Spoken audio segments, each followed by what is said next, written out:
Namaste. I request our dignitaries come on the stage and take their seats.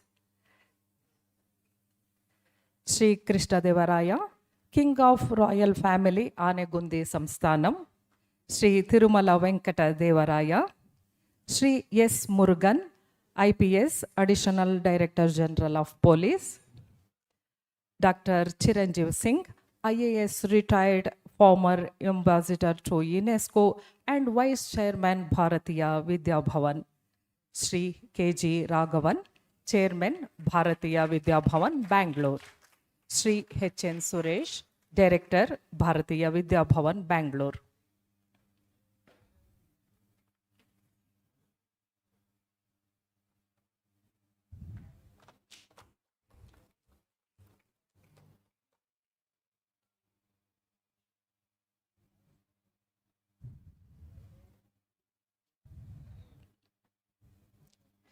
Namaste and a very good morning, distinguished guests, respected dignitaries, member of the press, and dear friends.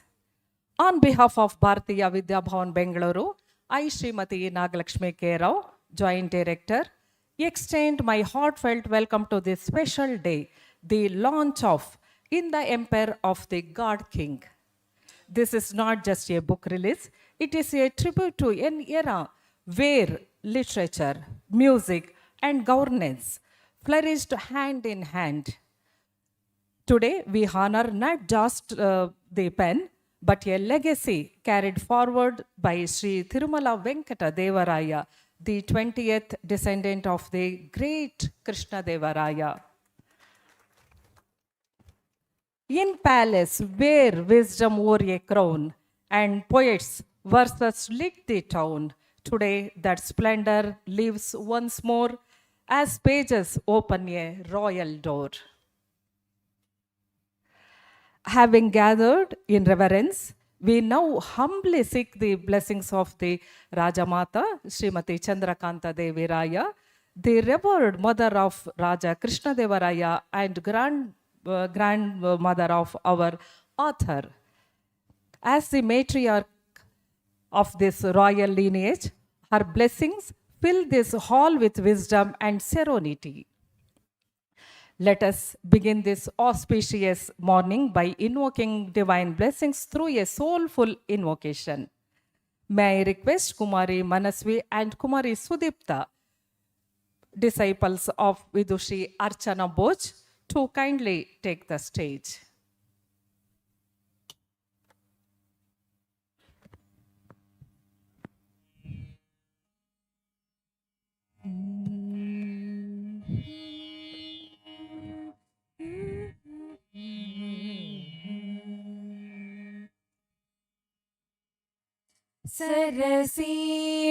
सरसीरुहासन प्रिय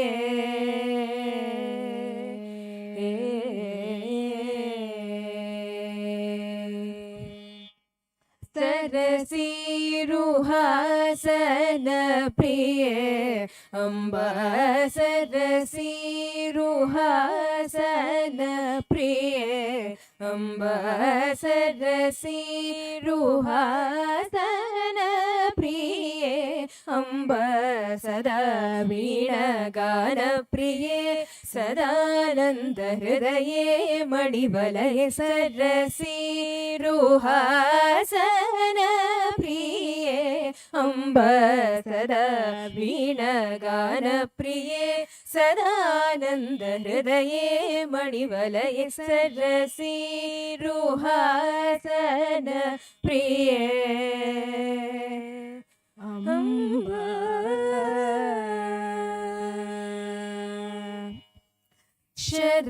शरणागतम् मामव शरणागतम्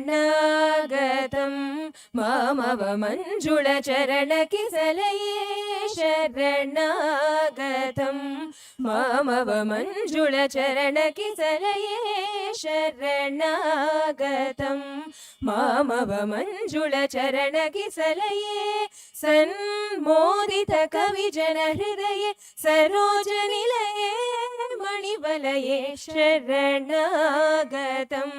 मामव मञ्जुळचरणकिसलये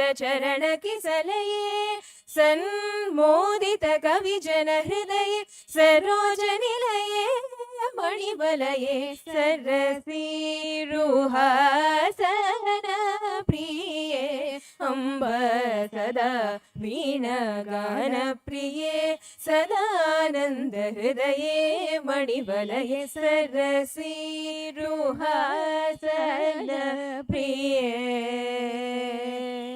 अम्ब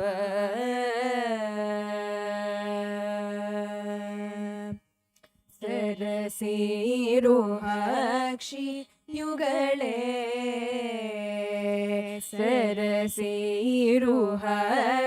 युगळे अम्ब शरणागत दीनवत्सले सरसीरुहाक्षि युगळे अम्ब शरणागत दीनवत्सले Sharadindu सुन्दरवदने विमले Sharadindu सुन्दरवदने विमले Saraswati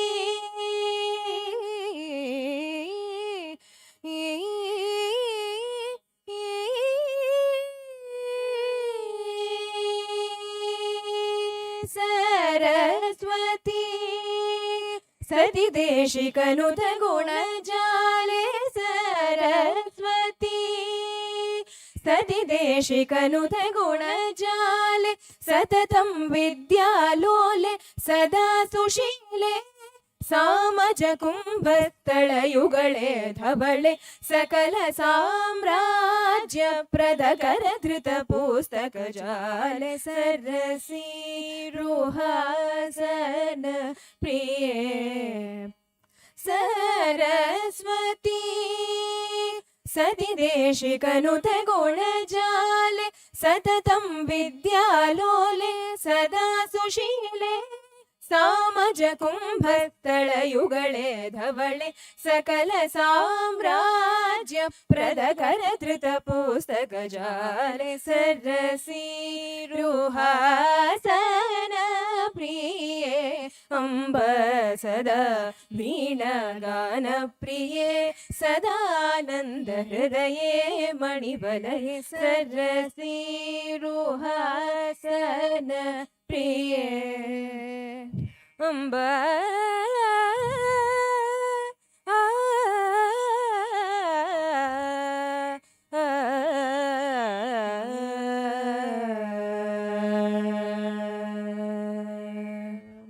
Thank you. Thank you.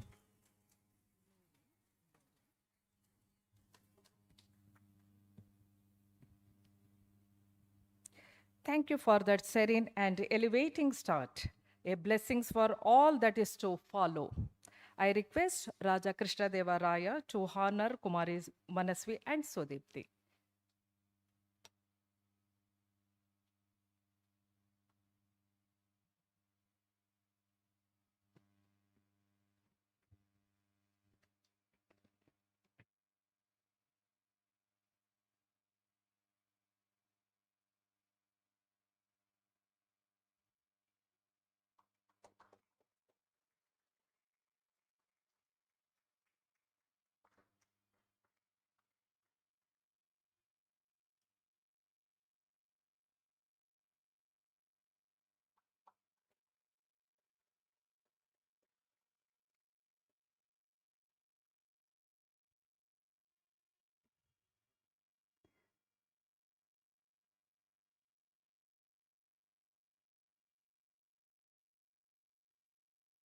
Thank you, sir. To formally open the event, I invite Shri K.J. Raghavanji, Chairman Bharatiya Vidya Bhavan, Bengaluru, to deliver the welcome address.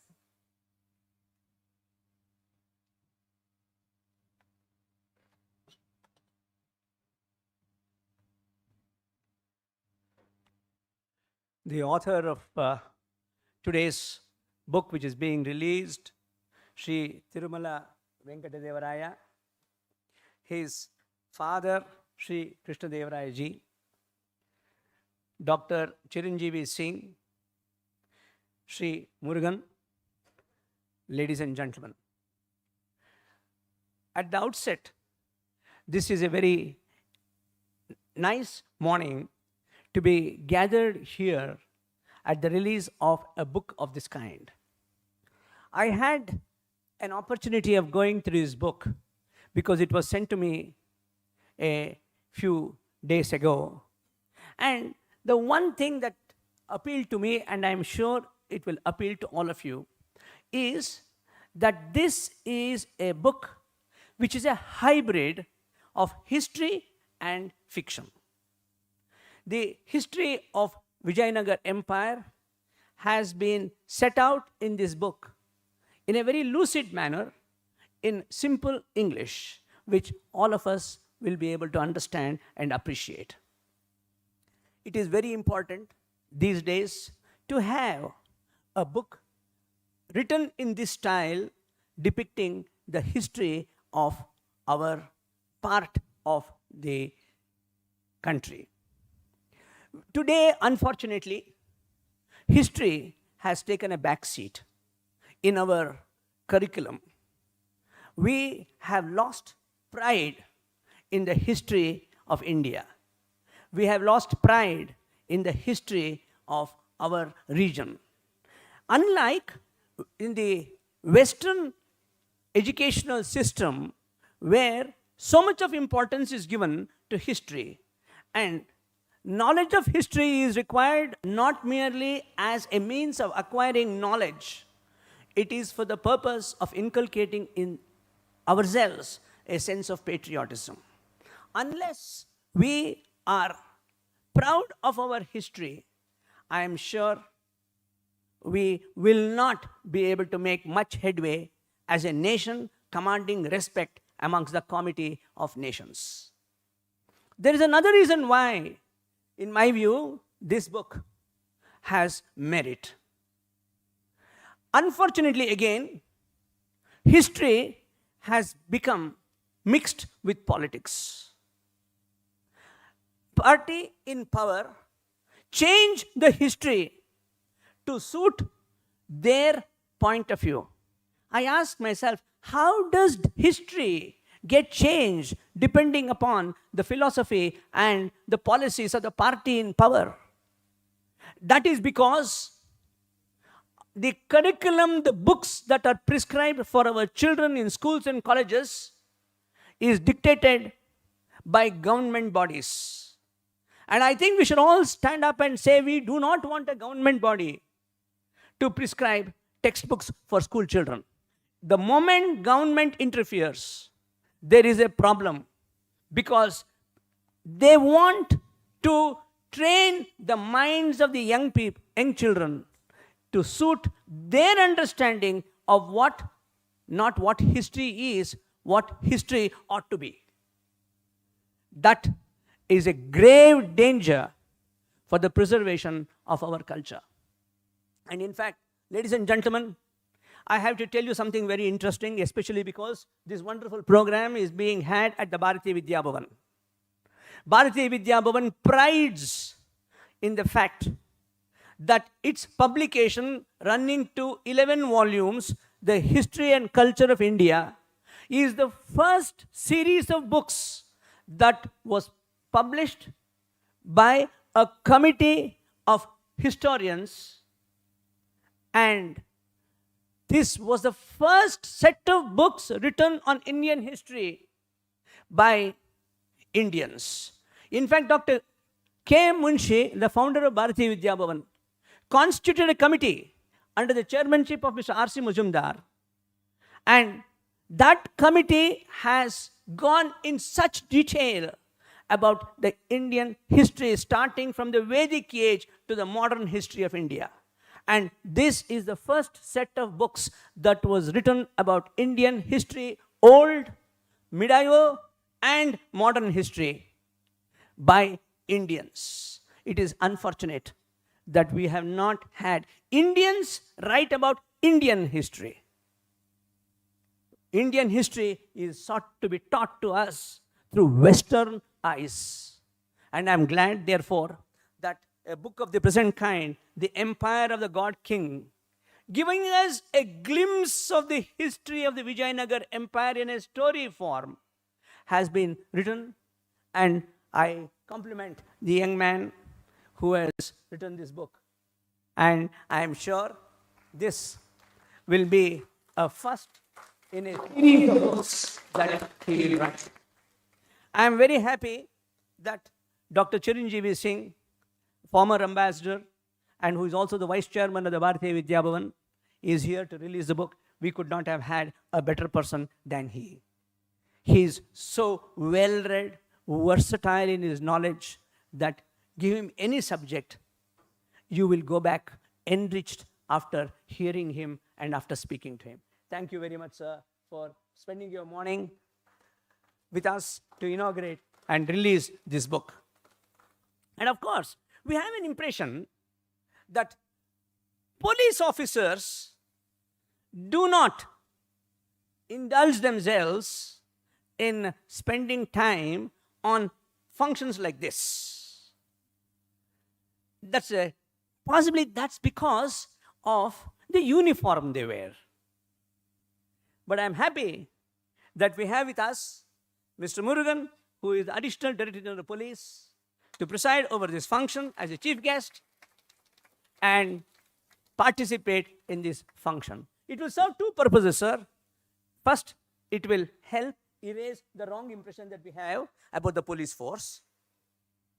Second, presence of a person like you at a function like this will enrich all of us at the end of the function to go back to saying, yes, there is a wonderful point of view that we have to hear from a person with a soft heart, with a strong exterior. Thank you very much. And I welcome all of you to this morning's event. And thank you very much for being here in this large number.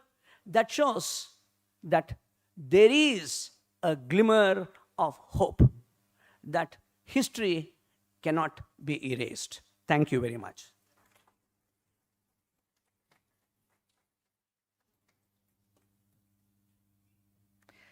Thank you, sir, for your gracious words and your inspiring vision.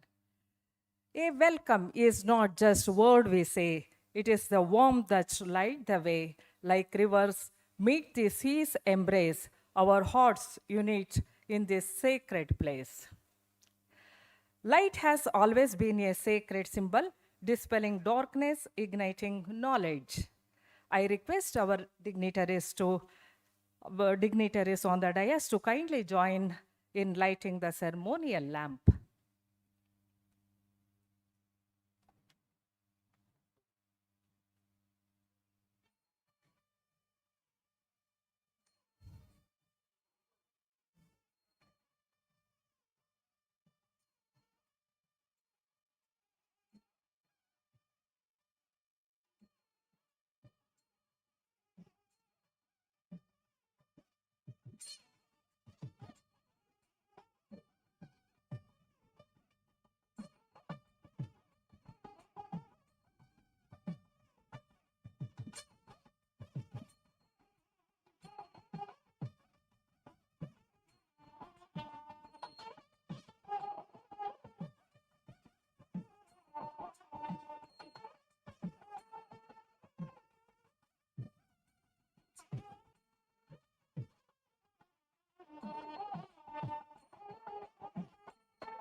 Thank you, esteemed guest, for adding light and grace to this occasion. To take us deeper into the royal lineage and the inspiration behind this book, we have with us Shri Krishna Devaraya, King of Royal Family, Anegundi Samsthanam. Sir, we are honored to hear from you.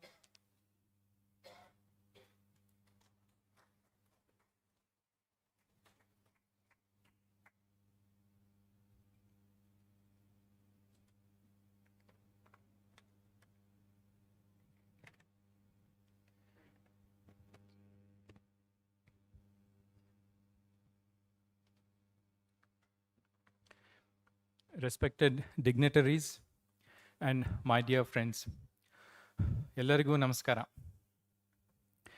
It's indeed a matter of great honor and humility for me to stand before you today, not for what I am, but for the legacy that I represent. I am the 19th descendant of Shri Krishna Devaraya, the greatest emperor of the Vijayanagara Empire, and the titular head of Anegundi Samsthanam. The respect and affection I receive from all of you is not for me as an individual, but for the memory of what my forefathers did more than 5 centuries ago to protect, preserve, and nurture the culture of this great land. I had the opportunity of working in the United States for 7 years. When I returned to Bharat in 2008, after the passing of my father, I carried back with me not just professional experience, but also an important realization. The United States does not have a modern history beyond 300 years. Yet, every single monument, every historical site is treated with the highest care and reverence. I once stood in line for over half an hour just to see the Liberty Bell in Philadelphia. And when I finally stood in front of it, I asked myself, if such a simple symbol is given so much importance,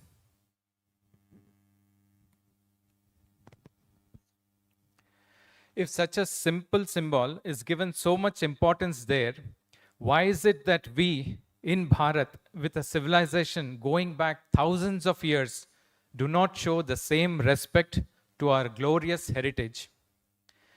That thought gave me a mission. If I could not change the whole country, I could at least begin at home.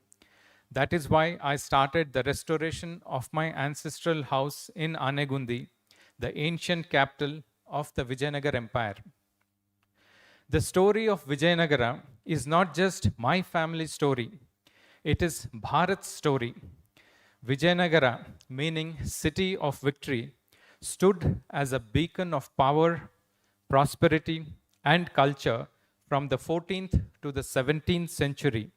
At its height, it was one of the largest cities in the world.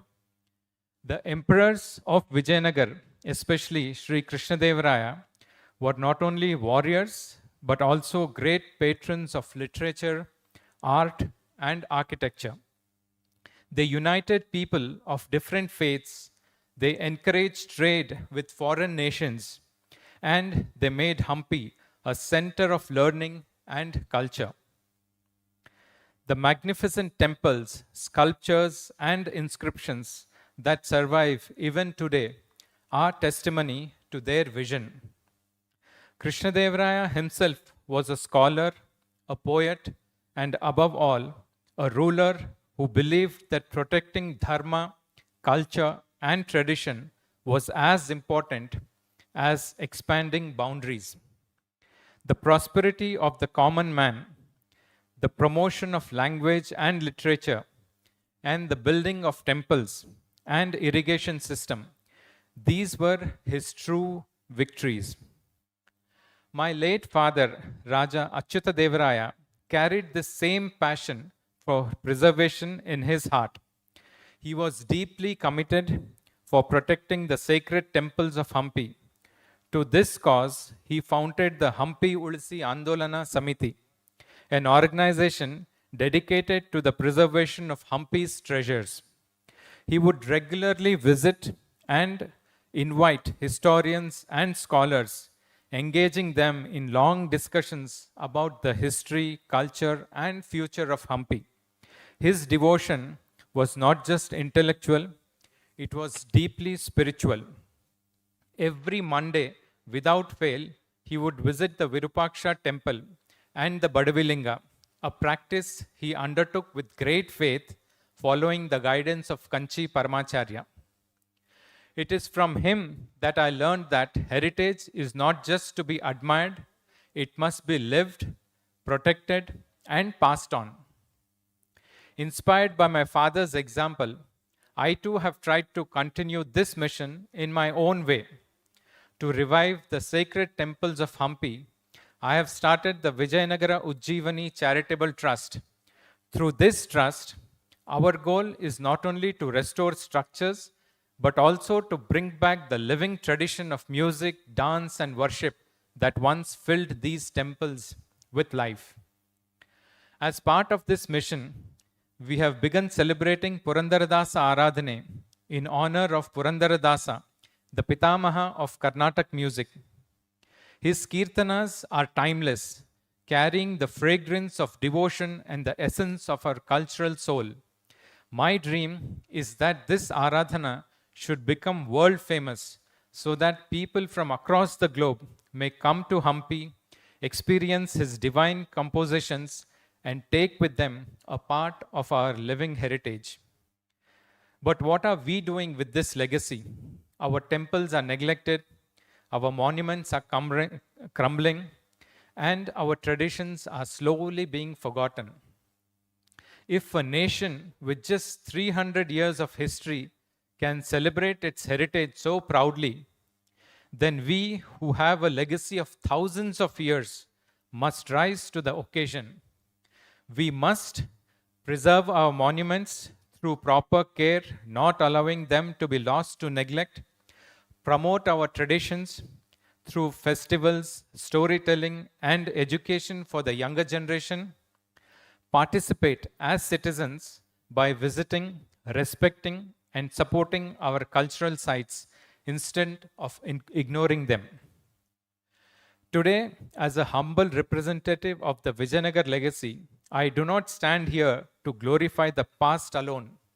I stand here with a prayer that we as Bharatiyas recognize the treasure that lies before us, that we preserve it with love, and that we pass it on with pride.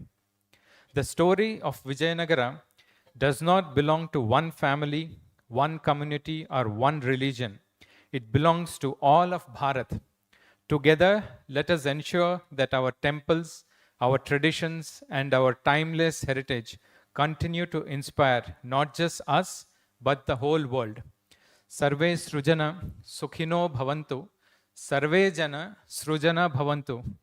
Those who are walking the path of Dharma, let them all be happy, and let us all walk on the path of Dharma. Namaskaram.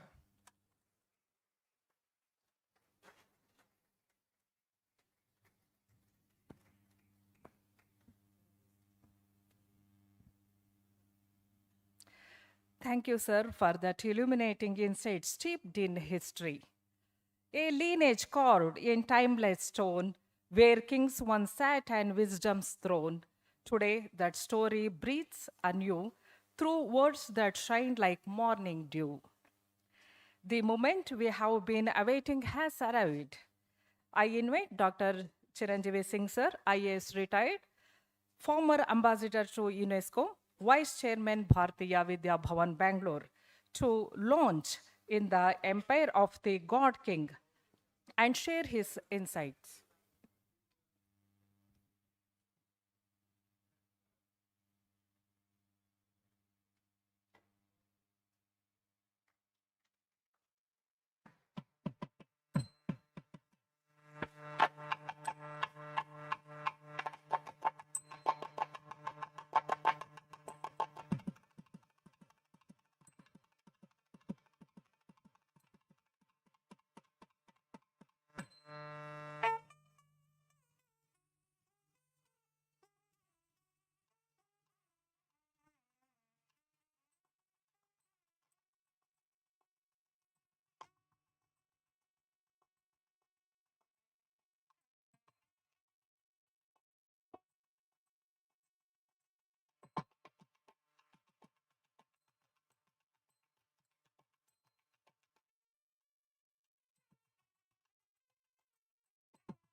Thank you, sir. I request to share your reflections.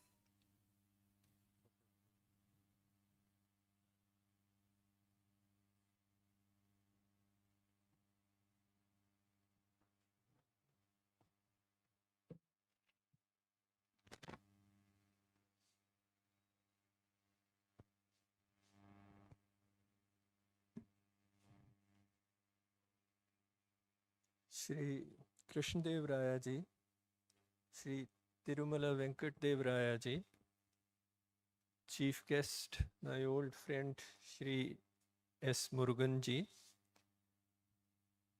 Chairman of the Bharatiya Vidya Bhavan, Shri Raghavan ji, Shri Suresh ji, my old friend since his college days, and distinguished guests.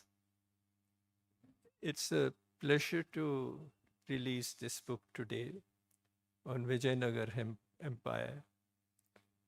I came to Karnataka in April 1970 after finishing at the training at the Masuri Academy. And my DC, under whom I was to complete my training, Mr. D. Balagopalan, a great officer, one of the finest we have had, a great scholar also. The day after I joined, he told me about the Vijayanagara Empire and Hampi, about which in Punjab I did not know anything except that, yes, there was a Vijayanagara Empire.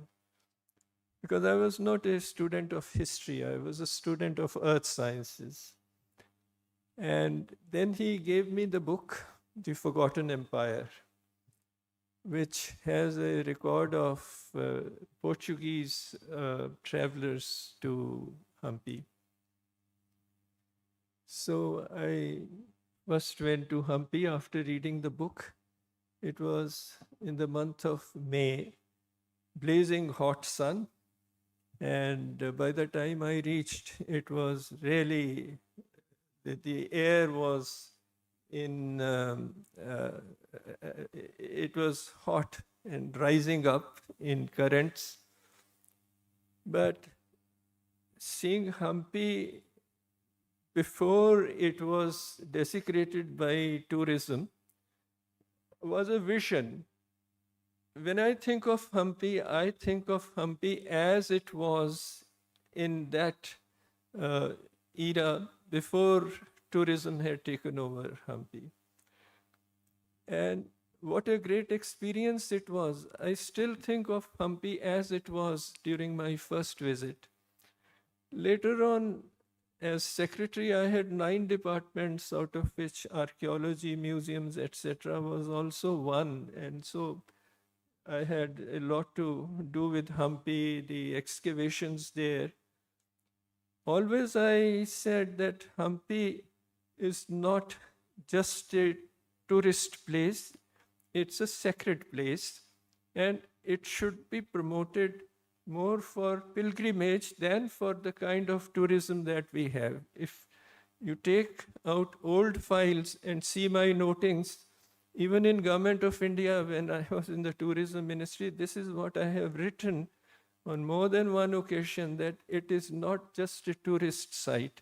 But unfortunately, after it was put on the World Heritage list of UNESCO, it has become a major tourist site. And the kind of tourism that has developed is not very congenial to the site. You hear of now drugs being sold in Hampi and those kind of problems which are attendant to tourism. And you see now, the world over, especially in Europe, there is a movement against tourism, which is something we should now remember. In fact, Venice has put a tax on tourists. Barcelona has said, within this period, no tourists in the city. Increasingly, the cities are putting taxes on tourists because they want to reduce the number of tourists coming to their cities, because tourism spoils. And therefore, it's very timely that Shri Tirumala Venkata Devaraya ji, the young scion of the royal family, has written this book. This book is interesting because I'm sure he has heard many family stories and the legends which have come down from generation to generation. When I saw the book, I first thought it would be a straight account of Maharaja Krishna Devaraya, but he has chosen a very interesting way. The main protagonist of this book, Veerabhadra, is a commoner, a farmer's son who has various adventures in life. It's basically a very interesting adventure story.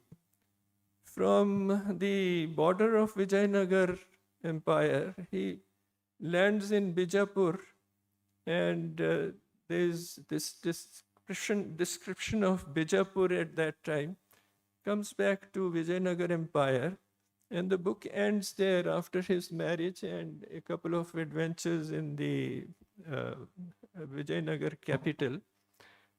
But what is interesting about the book is the characterization. The great novelist R.K. Narayan, who was a very close friend of mine, once told me, he said, a novel is about characters. And what Tirumala Venkata Devaraya ji has succeeded in is bringing out characters very forcefully. Each character is very well delineated. And the best thing is the psychological motivations of characters are given very beautifully. The reactions of Veerabhadra, for example, his prickiness, his sensitiveness, his reactions to various things is you feel that yes, this is how he would react. And for any novelist to have characters who are three-dimensional, who give you the impression of being alive, is a major challenge which the young novelist has successfully handled in this novel.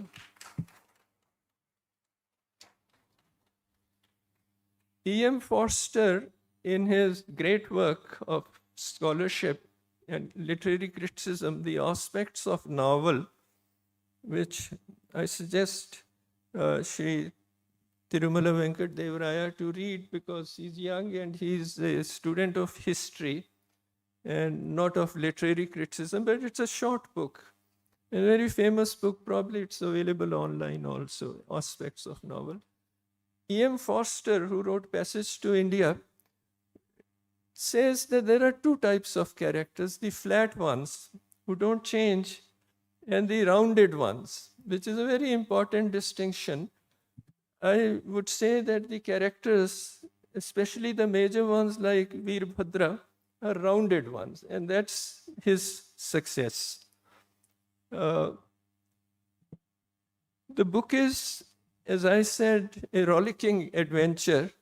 Once it is completed, this is just the first part, where he has just started going up the ladder in the Vijayanagara Empire, in the scheme of things. I don't know how many volumes will follow this one, maybe 3 or 4. 3. 2 more are to come. So once this is completed, my suggestion is it would make a great film or a TV serial.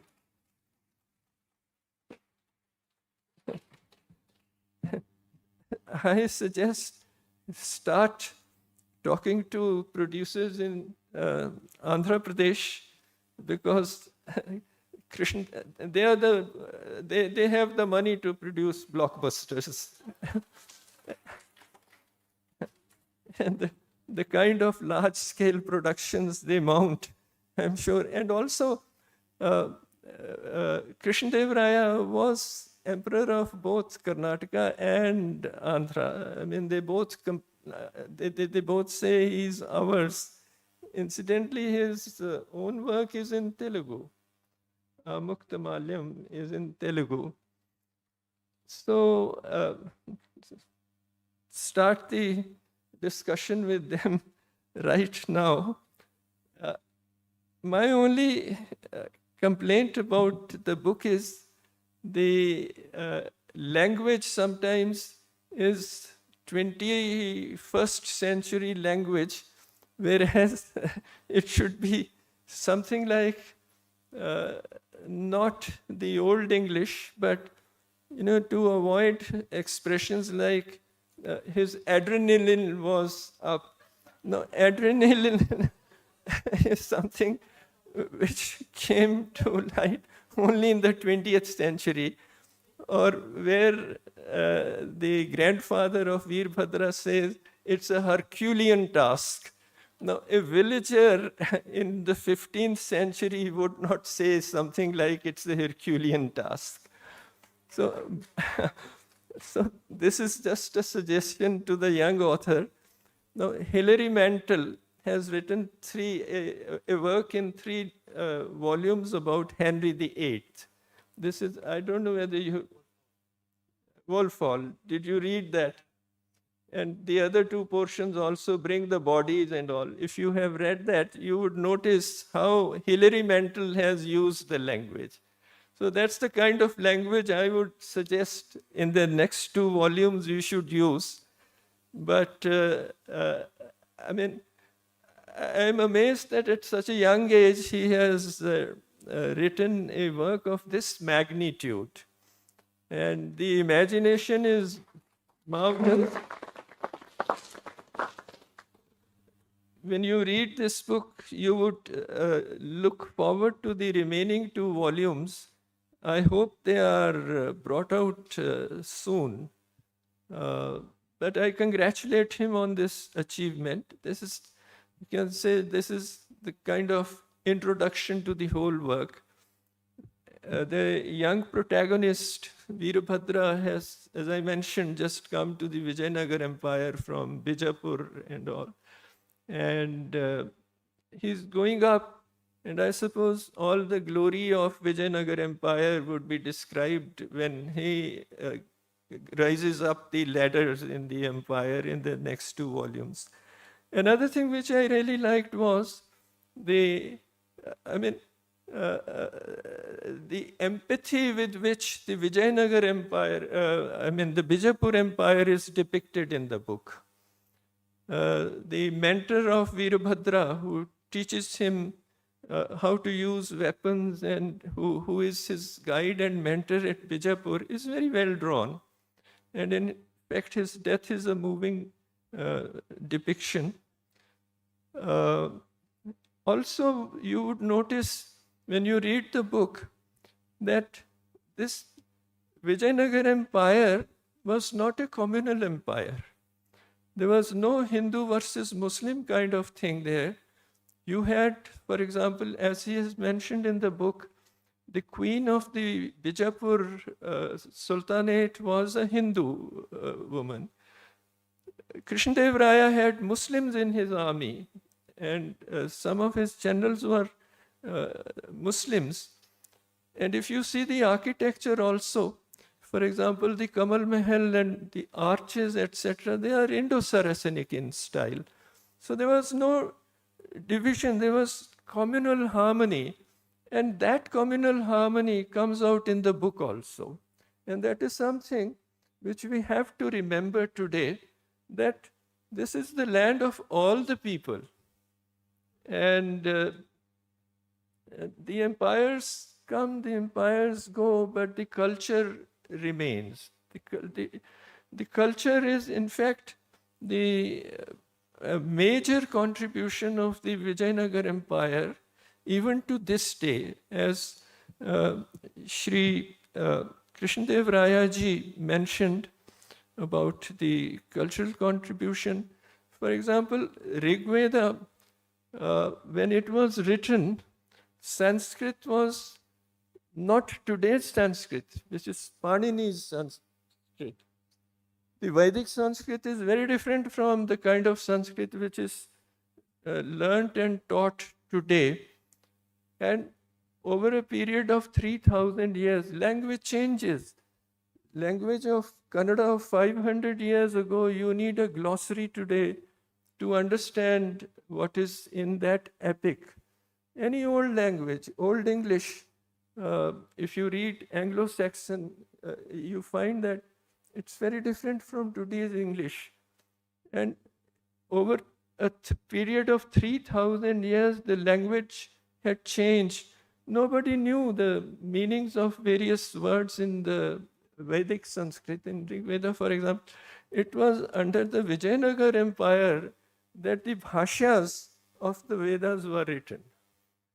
And they explained the meanings of some of those words. And if we understand today Rig Veda, it is because of the work done during the Vijayanagara Empire. I think that is the greatest contribution to our cultural history. So,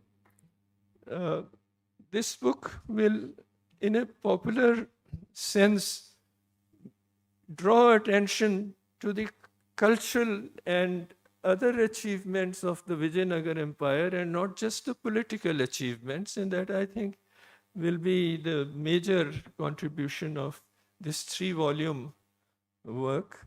I congratulate the young author and look forward to the remaining 2 volumes. And I hope there is no adrenaline in the remaining 2 volumes. Thank you very much for giving me this opportunity to say a few words about the book. Thank you.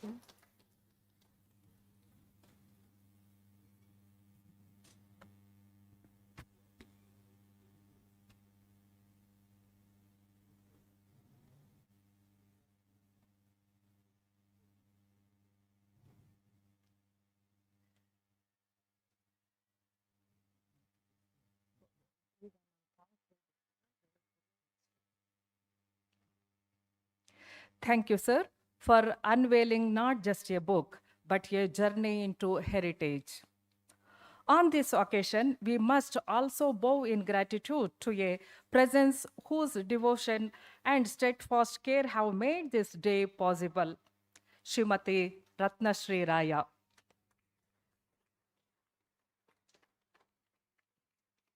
The revered wife of Raja Krishna Devaraya and beloved mother of the author, has poured her heart into this work with tireless dedication and uniting effort.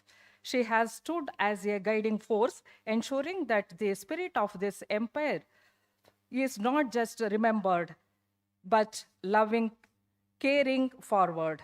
True blessings and commitment shine through every page of this book, making today not only a celebration of history, but also of her unwavering faith. Now the voice behind this page, the keeper of this royal tale, Shri Tirumala Venkata Devaraya. Sir, we are wait your words.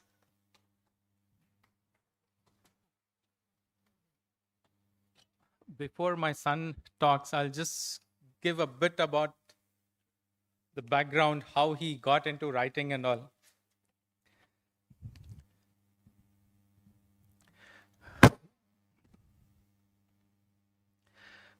Good morning, good afternoon once again.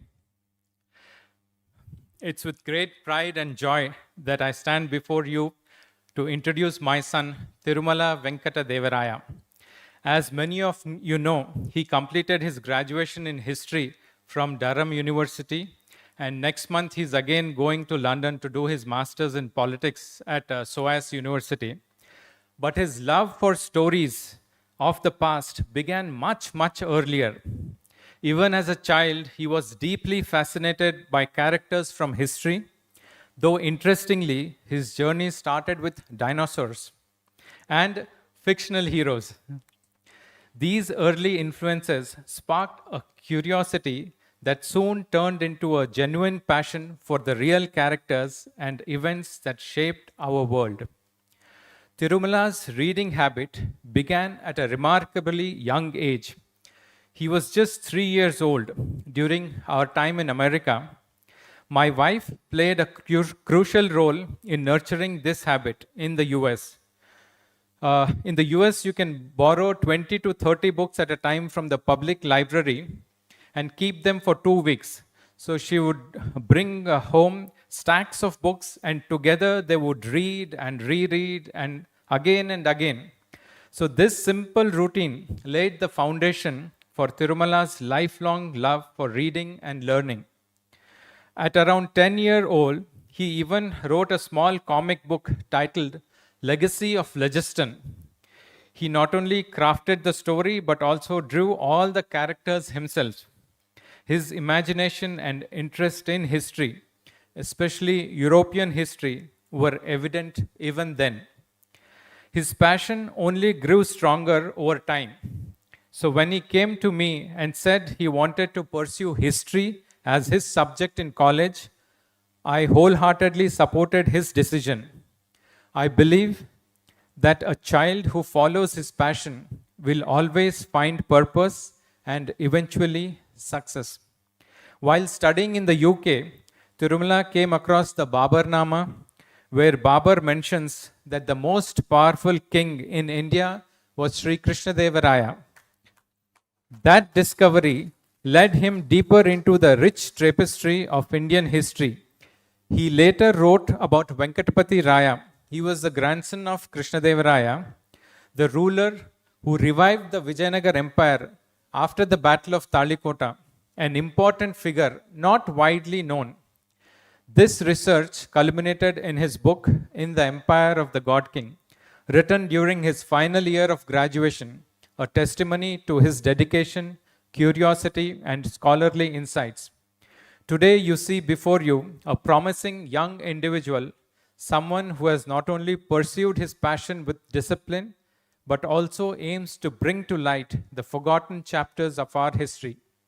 Please join me in welcoming my son, Tirumala Venkata Devaraya.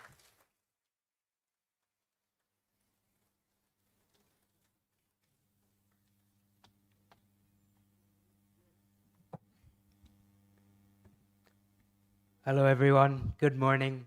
First of all, I'm very glad that all of you could make it here today. I'm very happy to see so many people interested in history and more so my work on this particular period of history.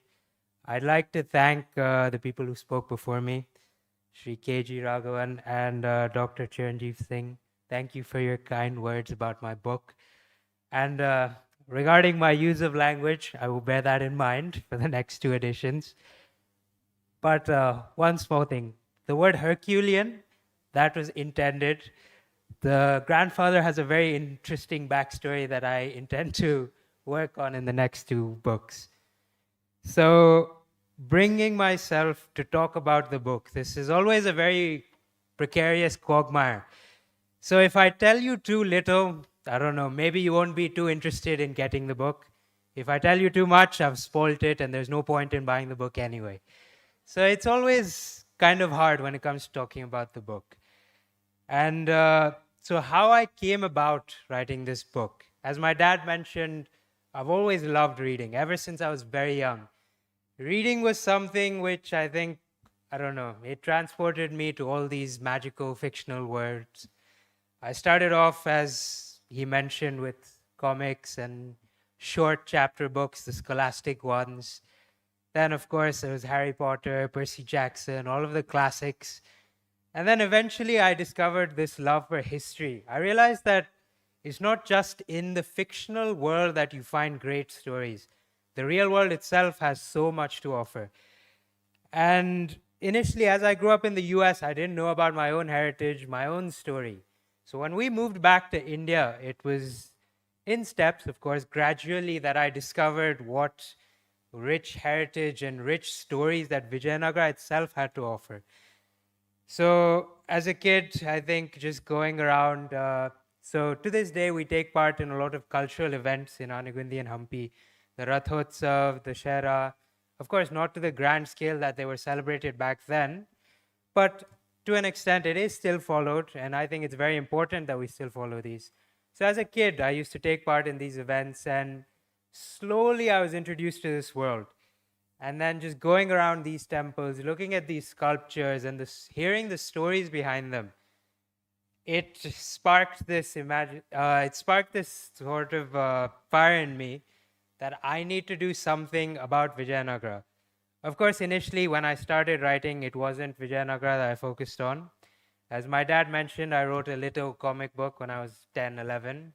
And after that, I think I started about 3 or 4 books. They were not finished. This is the first one that I eventually finished, and I think it was the passion for the subject matter that brought about my sort of dedication in completing this task. So I started writing it, I think, summer of second year of university. And then there was a brief, not so brief hiatus where I went traveling for a bit, and then I kind of put the book on the back seat. But when I went back to university, I realized that this was something that I needed to finish. So my last year of university, I finished a little early. I did all my assignments. I was very proactive. Usually I procrastinate quite a lot, but not this year. So I finished everything, and I decided to hunker down and write this book. So when I got to writing it, I think there were days where I think I spent 10, 11 hours in the library, just taking brief coffee breaks. But apart from that, just writing and researching. I was also helped by the fact that there was a time at university where Vijayanagara was actually the subject I was studying. So both of these things, they worked quite well concurrently. So I was learning about the empire and doing research in class. It also helped me with my work on the book. So yes, the book itself took about 9 months to write, I think, including the research. And then there was another year or so of editing. It was me and then another couple of eyes that went over the book. And surprisingly, we all missed the 21st century language that was sprinkled in at some points. But I think more or less I'm proud of what I've accomplished. Of course, as an author, I think there's another thing that no matter how many times you read your book, you always think you can do something better. But I think it's easy to fall into that pitfall that it can always be better. And I think if I just kept looking at it in that lens, this book probably wouldn't have come out till I was like 40, maybe. So I think at some point I had to just decide that it's good enough. Of course, in my future works, I think I'm going to pick up on what I've read and researched and just make works that are even better. And I think as an author, that's another thing, because I do love to read as well. So there are some elements of, I think, every book I've ever read that come into my work. It's a culmination of everything I've ever read. So all of this together, I think it culminated in this work. So with that in mind, I think I'm just going to finish my brief speech on the book. I think the interactive session will be more illuminating on it. I don't want to drone on about it myself for too long. So if you have any questions later on, please feel free to ask me. And once again, thank you all for coming to this event. And yes, goodbye.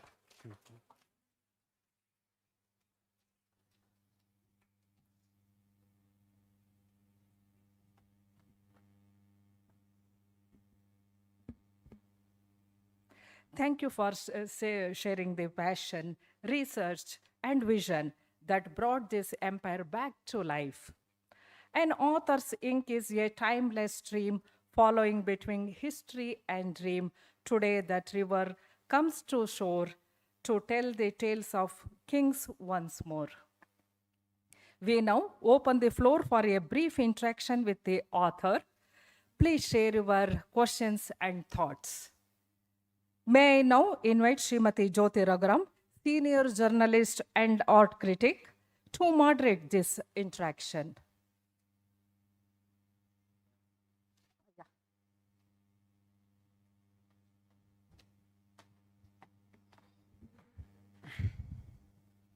Can you hear me? ಎಲ್ರಿಗೂ ನಮಸ್ಕಾರ. When Mr. Suresh handed me the can you hear? Voice. When he handed me the book, time constraint, I thought I would just go through a few pages here and there so that I would be able to grasp the essence of the book and frame a few intelligent questions. But the best compliment that I could pay the young writer is that I was compelled to read the entire book. This is one book which is termed as a historical fiction. It's not a fictional history. Some of us have read about Vijayanagara Empire, and there are a couple of things he's thrown open which is not there in the public domain even till today, although he's considered as one of the greatest emperors of this land. And I feel personally, which some of you might echo, that we are in the midst of historical figures today, two of them. The reason being that although he's the 20th descendant, the genetic imprinting cannot be far away. So we are in the midst of it. And perhaps it is the sense of belonging to this ancient land and the sense of patriotism that impelled this young man to write about it. I had a very brief conversation with him yesterday, telephonic conversation. And I asked him, I was curious to know how old he was. And this 24-year-old baby has written a book which is very well researched. Thank you so much. So I have framed a couple of questions which will be for a few minutes. If any one of you has any questions to ask, please feel free to go through that.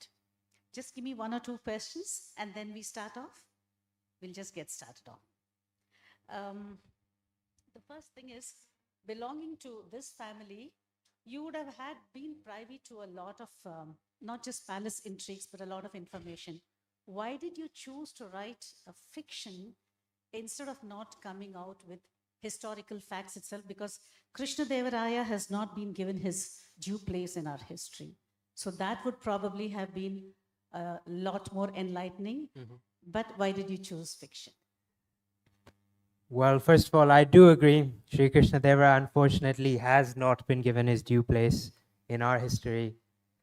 When it comes to writing the book as a historical fiction, I think one thing that motivated me was I always wanted to write literary fiction.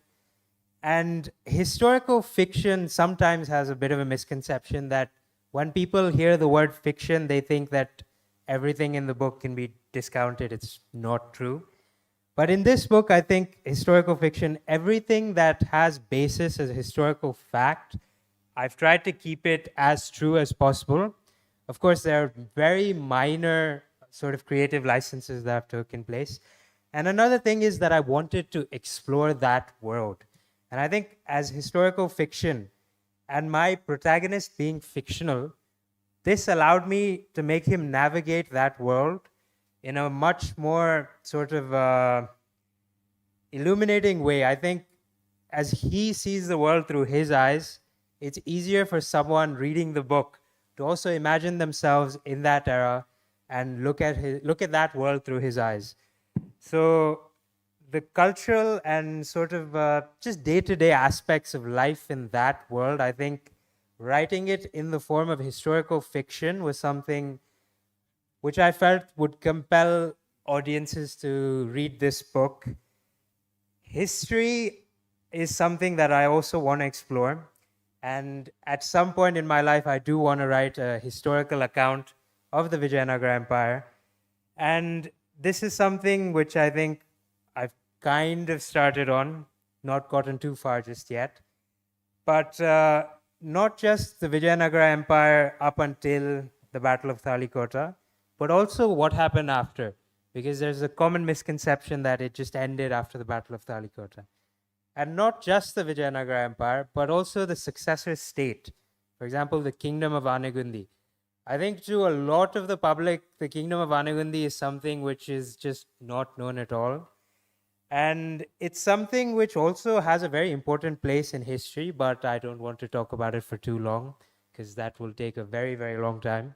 As I mentioned, I'll write a whole book about it at some point, so yes. I noticed that the title of the book carries the phrase God King. I'm sure it was not just symbolic, it's got a significance to it. Why did you write God King? So God King is actually, it's a very simple sort of use for me, why I picked it as the title of my book. So God King is Devaraya in English. A literal translation. Yes, literal translation. Okay. This question relates to the book, but not directly. You have been known to be proactive in trying to make Hampi a better place where its historic and cultural significance is retained, gotten back to some degree of authenticity and glory. Now you live, you're a young man, you're still studying, you're a student. So, do you plan to come back to India someday, sometime, sooner than later, to resurrect this once beautiful land? Well, I don't think I'm planning on staying away for too long. I think after my master's, I'm probably going to be back. And it's not just me who's working towards this. So my father is also working towards it. So I think while I'm gone, of course, there are going to be many steps taken in the right direction. So when I'm back, I hope to help him in those steps. As he mentioned, the temples in Hampi, I think that they need to be brought back. And even as Dr. Chiranjiv Singh mentioned, it's a spiritual place. It's not just a tourist spot. And I think bringing the temples back to their previous glory, I think, is the biggest step we can take in that direction. And this is not just going to impact it spiritually, also culturally, because temples during that time period, they were not just spiritual centers, they were also cultural centers, economic centers. So I think once we do that, I think the landscape is going to shift dramatically. And of course, I want to be an integral part of that. So I don't think I'm going to be staying away for too long, maybe a year, 2 or 3 at max, but I'll be back. This is my homeland, yes. Tirumala, it's so heartening to hear you say that because most youngsters who go to the West never come back and they become armchair critics of India sitting there. It's very nice to hear you say that you want to come back. My next question was what inspired you to write this book, but you already answered that question in a way. Then, Indians have said that we don't have a sense of history. Maybe we've had an overdose of history and oral history, mostly written history, tumba kammi namale. So one thing I can think of is you have gone to temple inscriptions as your source material. But to write something like this, a historical fiction, there's a lot of work that would have gone in. What were your sources of information? How did you dig them out, aside of travelogues and things like that? Right, of course. When it comes to the cultural and socio-political life, the travelogues are some of the best sources that we have. Because I think as an outsider, when you travel to a foreign land, you tend to remark on every aspect of it.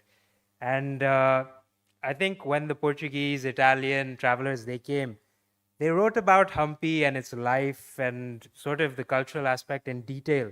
So I think these travelogues are actually good sources in that account. But other sources that I used, of course, they're secondary sources. The seminal work on Vijayanagara is Forgotten Empire by Robert Sewell. And in this work, actually, he's compiled a list of primary sources from that time. Another book, which is not as well known, but I think is also quite important to Vijayanagara history, was The Aravidu Dynasty by Henry Harris. So Henry Harris has also compiled a lot of primary sources in his work.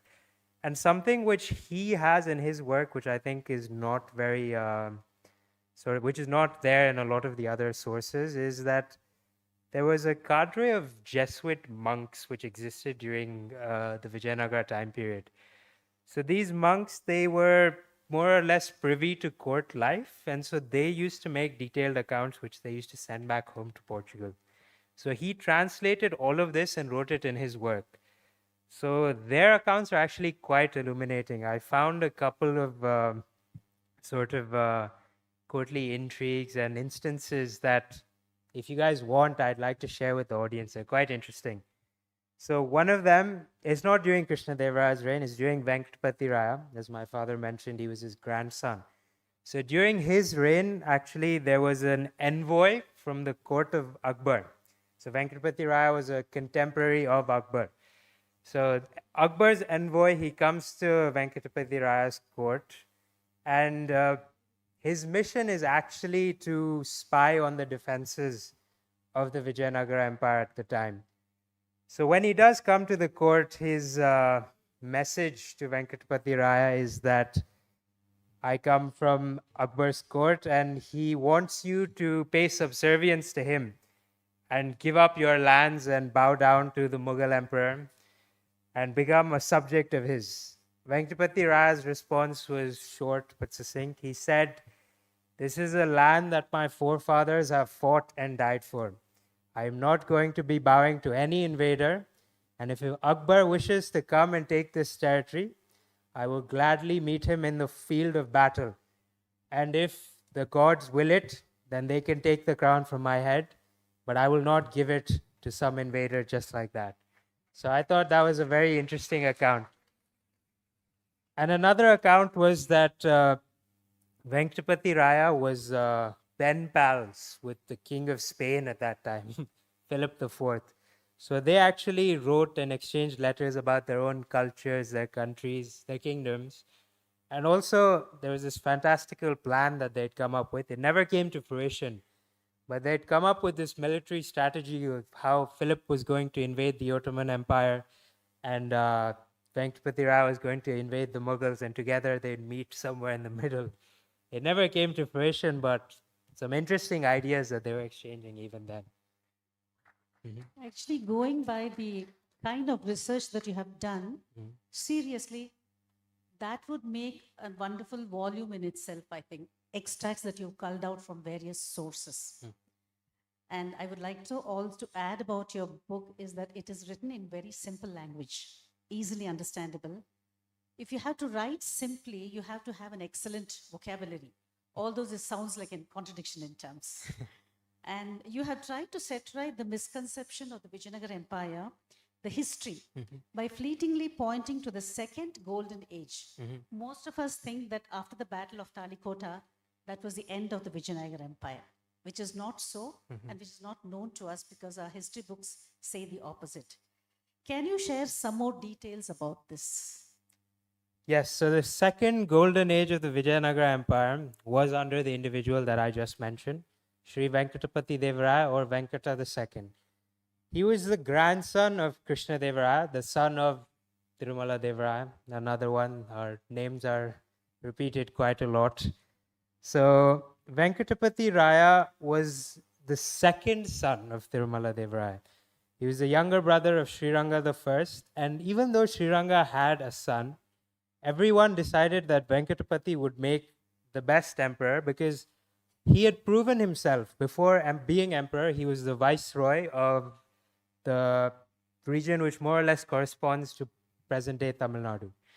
So when Venkatapati Raya ascends the throne, one of the first things he does is he defeats the Sultan of Golconda, the Kuli Qutub Shah, comprehensively in battle at the Battle of Pennar. This was the first time after the Battle of Talikota that this had happened.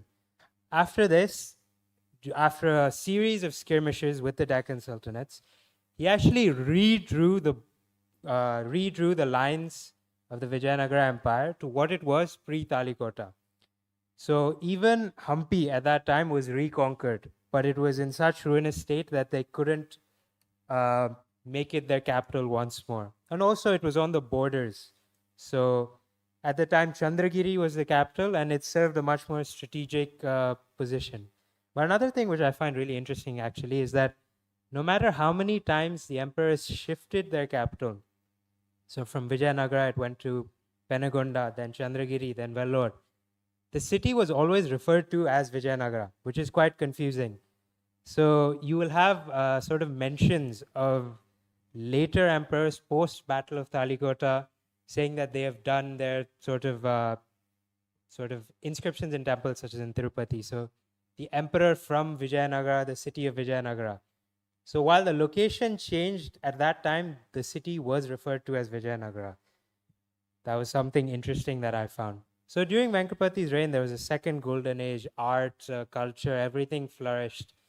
So there's inscriptions of how there were more than 1,000 sort of artists at Chandragiri at that time who were patronized by him.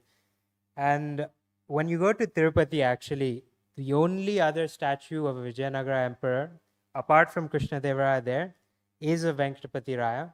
So when you enter the main Dwaram, on one side you find Krishna Devaraya, on the other is Venkatapati Raya of the same size.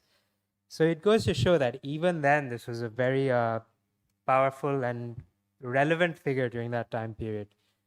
So what happens post Venkatapati Raya, which I believe leads to the eventual demise of the Vijayanagara Empire, was it was a culmination of things. One was sort of internal dissent. Some vassal states started to become independent. So after Venkatapati Raya's demise in 1610, you have Mysore becoming independent at that time period, along with other states such as the Nayak states of Madurai and Jinji. But another thing was there was a civil war within two factions of the empire. So I think this was the sort of last straw which led to the eventual demise of the empire. But it was not just the Vijayanagara Empire. After that, of course, there was Anegundi. So Sri Ranga III, who was the last ruler of the empire, his son comes back to Anegundi. His name was also Tirumala Devaraya. So he comes back to Anegundi and he sets up the Vijayanagara Samsthanam at Anegundi, which was, again, a successor state. Another interesting thing is that even while they had no political power over some of their sort of previous vassal states, like the Nayaks of Jinji and Madurai, even until the 1820s, 1830s, in inscriptions in Madurai and Jinji, you can find the Nayaks sort of paying subservience to the emperor, not the emperor, but the king at Anegundi. So they mention him as their overlord, even though there was no political power that they had at that time. So that's something that I found interesting as well.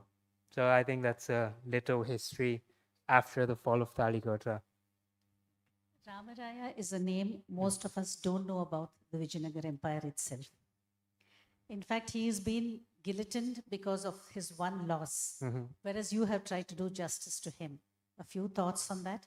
Because Ramaraya doesn't exist in our history at all. Yes. So I think Ramaraya is one of the individuals who's been very maligned. I think he was a very great figure in his own right. He is actually a descendant of the Chalukyan emperors. So Ramaraya comes from the Aravidu dynasty, the Aravidu clan. So the forefather of the Aravidu clan is a man known as Chalukya Somadeva. So Somadeva existed during the initial establishment of the Vijayanagara Empire. So he was a contemporary of Harihara and Bukka. So Somadeva was the ruler of a region which is more or less present-day Rayalaseema. So when Harihara and Bukka established the Vijayanagara Empire, he chose to join with them, and he sort of became, it's known as a Nayaka, but a Nayaka is a sort of feudal overlord. It is a community, but it's not a community in that sense when people talk about Nayakas then. So his family eventually leads up to Ramaraya. So Ramaraya was a great general. So he is actually a major character in my book. So you meet a very young Ramaraya in my book. He's not yet the son-in-law of Krishna Devaraya. He's just a general in the Vijayanagara army, but even now you can see that his star is rising because of all the deeds that he's accomplished. So Ramaraya, he was responsible for many great victories that Vijayanagara won. He was Krishna Devaraya's right-hand man when it came to the military aspect of things. So a lot of rebellions were quelled by him, and a lot of battles against the Deccan Sultanates, they were looked after by him. And not just that, he was also a figure that patronized culture and traditions as well. So there's a temple in Madurai, the Asgar, I forget the second half of the name of the temple, but it's a very big temple in Madurai, which a lot of people, they say that it was built by Krishna Devaraya. But when you actually look at the inscriptions, it was built by Ramaraya. And there are many temples across South India actually which have contributions from him. So there are many pillared halls, many pillared mantapas which were built by Ramaraya. And of course, Ramaraya himself, I think when everyone thinks about him, they think about his loss at Talikota. But I think that even the loss is something that he fought and died for his country. You can't malign him for that. He didn't win, which was unfortunate, but he didn't go down without a fight, which I think is very important, because sometimes you do lose. That is the truth of things. But I think as a man, I think he should be revered as a freedom fighter, not a freedom fighter, but as a man who died for his country, he fought for it. I think there are a lot of people in history that we revere to this day. I'm not going to take any names, but they fought and died for their kingdoms, and they're hailed as freedom fighters. But why is Ramaraya not afforded the same sort of degree as those sort of individuals? That is something which, again, I find sort of confusing, I'd like to say. In this sense, the book brings a lot of history to the fore, unknown but true history. One last question. In fact, as an aside, ಈ ಪುಸ್ತಕದಲ್ಲಿ you get an idea about, we associate Nadahaba Dasara with the Wadiyars. It traces its history to the Vijayanagara Empire. This is the first in the series that this young man has written, Vijayanagara Chronicles, right? He plans 2 more. It's a trilogy. Would you mind sharing with us what will be the theme of the next book, and have you started working on it? I have started working on the next book, but I might take a brief hiatus from writing it as I go do my master's. Don't do that, please. I'll try my level best to keep it going concurrently with my studies. But the theme of story-wise, it continues the story of Veerabhadra, my main protagonist.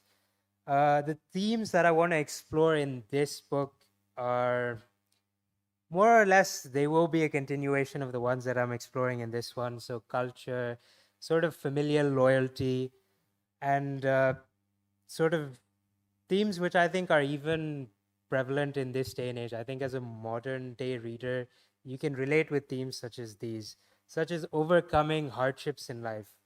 Veerabhadra is a man who has to go through harrowing circumstances very early on in the book. I won't say what they are, spoiler. So he overcomes these and he comes out of it as a stronger, greater individual.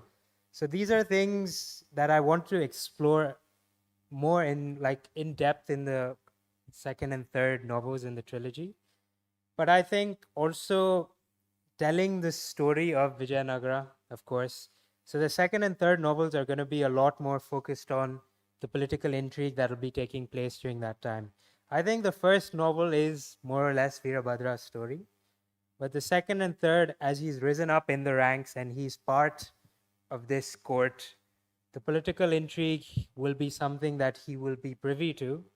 So I think all of that will be something which will be explored in the next 2 novels. Thank you. If anybody has got any questions.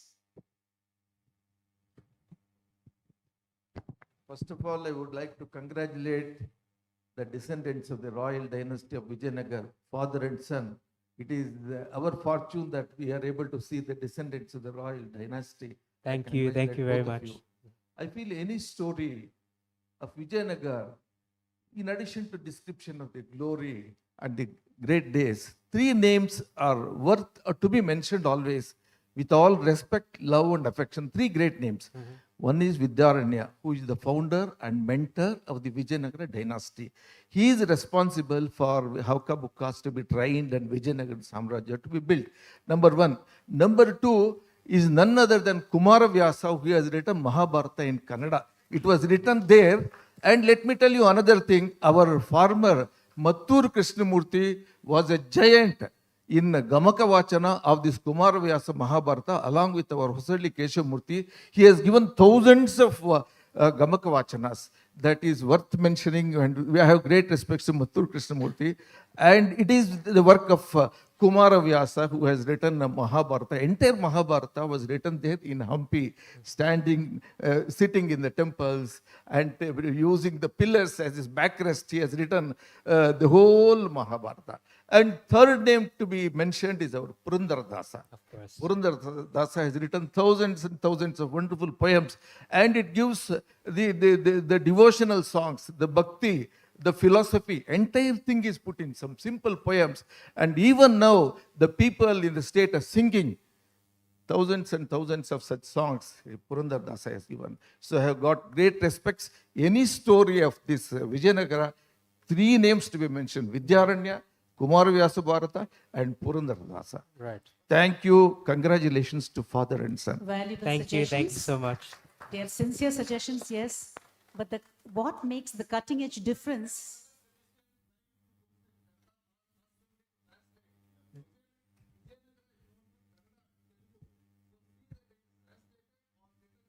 They are being translated in Kannada and Telugu at the minute. In historical fictions, what happens is, of course, the freedom and the liberty lies with the author.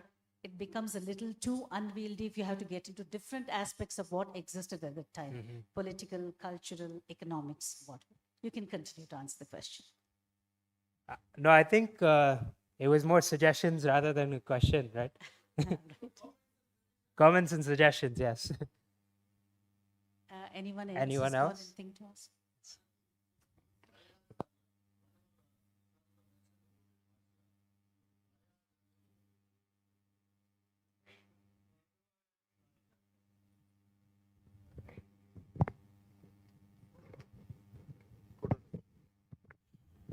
Added to the doctor's suggestion, my humble request is also include Sayanacharya, who is the brother of Vidyaranya, who has written the bhashyas on entire Vedas and other things kind of thing.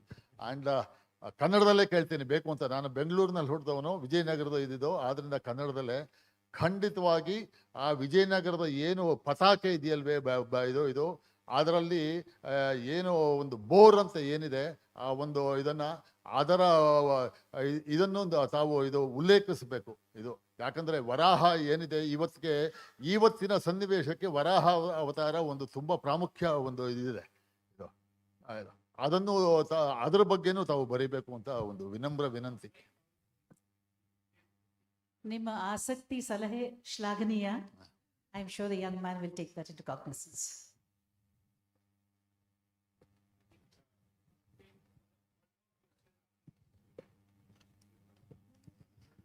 ನಮಸ್ಕಾರ. ಮೊಟ್ಟ ಮೊದಲನೇದಾಗಿ ಈ ವಿಜಯನಗರ ಸಾಮ್ರಾಜ್ಯದ ಬಗ್ಗೆ, ಮರೆತು ಹೋದ ಸಾಮ್ರಾಜ್ಯದ ಬಗ್ಗೆ ಅಥವಾ ಮರೆಯಲಾಗದ ಸಾಮ್ರಾಜ್ಯದ ಬಗ್ಗೆ ಮತ್ತೊಮ್ಮೆ ಬೆಳಕು ಚೆಲ್ತಾ ಇದ್ದೀರಿ. ಈ ಕೃತಿ ರಚನೆಕಾರರು ಹೃತ್ಪೂರ್ವಕವಾದ ಅಭಿನಂದನೆಗಳನ್ನು ಸಲ್ಲಿಸಲಿಕ್ಕೆ ಬಯಸ್ತೇನೆ. ನಾನು 90ನೇ ಇಸ್ವಿಯಲ್ಲಿ ನಾನು ಹಂಪಿ ಹೊಸಪೇಟೆಯಲ್ಲಿ ಅಸಿಸ್ಟೆಂಟ್ ಕಮಿಷನರ್ ಆಗಿ ಕೆಲಸ ಮಾಡಿದೆ. ತದನಂತರ ಬಿಜಾಪುರ ಜಿಲ್ಲಾಧಿಕಾರಿಯಾಗೂ ಮಾಡಿದೆ. ಸೊ ಹೀಗಾಗಿ ಹಂಪಿ ಮತ್ತು ವಿಜಾಪುರ ಎರಡೂ ಚರಿತ್ರೆಯ ಬಗ್ಗೆ ನನಗೆ ಸ್ವಲ್ಪ ಅರಿವಿದೆ. ಸೊ ಹೀಗಾಗಿ ತಮಗೆ ಮತ್ತೊಮ್ಮೆ ಅಭಿನಂದನೆಗಳು. ಎರಡನೇದು, ಹಿರಿಯರು ಈ ಕುಮಾರವ್ಯಾಸನ ಬಗ್ಗೆ ಪ್ರಸ್ತಾಪ ಮಾಡಿದರು. ಬಹುಶಃ ಅದು ಹರಿಹರ ಅವರ ಬಗ್ಗೆ ಪ್ರಸ್ತಾಪ ಮಾಡಿದರೆ ಸರಿಯಾಗುತ್ತಾ ಅಂತ ನನಗೆ ಅನಿಸ್ತದೆ. ಅಲ್ಲಿ ಹರಿಹರ ರಾಘವಾಂಕ ಅವರು ಈ ವಿಜಯನಗರ ಸಾಮ್ರಾಜ್ಯದಲ್ಲಿ ಹೆಚ್ಚಾಗಿ ಅಲ್ಲಿ ಇದ್ದು ಬರೆದಿರತಕ್ಕಂಥ ಮಹನೀಯರಾಗ್ತಾರೆ. ಕುಮಾರವ್ಯಾಸರು ಬರೆದಿರತಕ್ಕಂಥದ್ದು ಏನಿದೆ ಅದು ಮಹಾಭಾರತದ 10 ಚಾಪ್ಟರ್ಸ್ ಅಂತ ನಾವೇನು ಹೇಳ್ತೇವೆ. ಅಲ್ಲಿ ಕುಮಾರವ್ಯಾಸ ಗದಗಿನ ವೀರನಾರಾಯಣ ಅದು ಕಾವ್ಯನಾಮವನ್ನು ತೆಗೆದುಕೊಂಡು ಗದಗಿನ ದೇವಸ್ಥಾನದಲ್ಲಿ ಬರೆದಿರತಕ್ಕಂಥ ಒಂದು ವಿಶೇಷ ಇದೆ. ಸೊ ಅದು ಚಾರಿತ್ರಿಕವಾದ ಒಂದು ಹಿನ್ನೆಲೆ. ಮತ್ತೊಮ್ಮೆ ತಮಗೆ ವಿಶೇಷವಾದ ಧನ್ಯವಾದಗಳು, ಕೃತಜ್ಞತೆಗಳು. ಧನ್ಯವಾದ. Thank you for throwing so much light on the book. One more person is there. Good afternoon. This is not a question. It is so heartwarming in a generation which is so behind social media and instant gratification to see a young man like you pursue your culture, your heritage, and your history, delve deeper into it and bring it out in your own words and perception, I think is extremely heartful and heartwarming. And I think you are an exemplary example for Generation Z to pursue their culture and heritage going forward. I wish you all the very best. And I hope to see more youngsters on this stage doing the same. At least then, the younger generation, which is so after the Western world, every day it's an Instagram story or a social media story, that you have spent 2 years and more on research to bring out this. I haven't read the book yet, I just bought it. But I mean, fantastic. I mean, I feel extremely proud of a generation like this.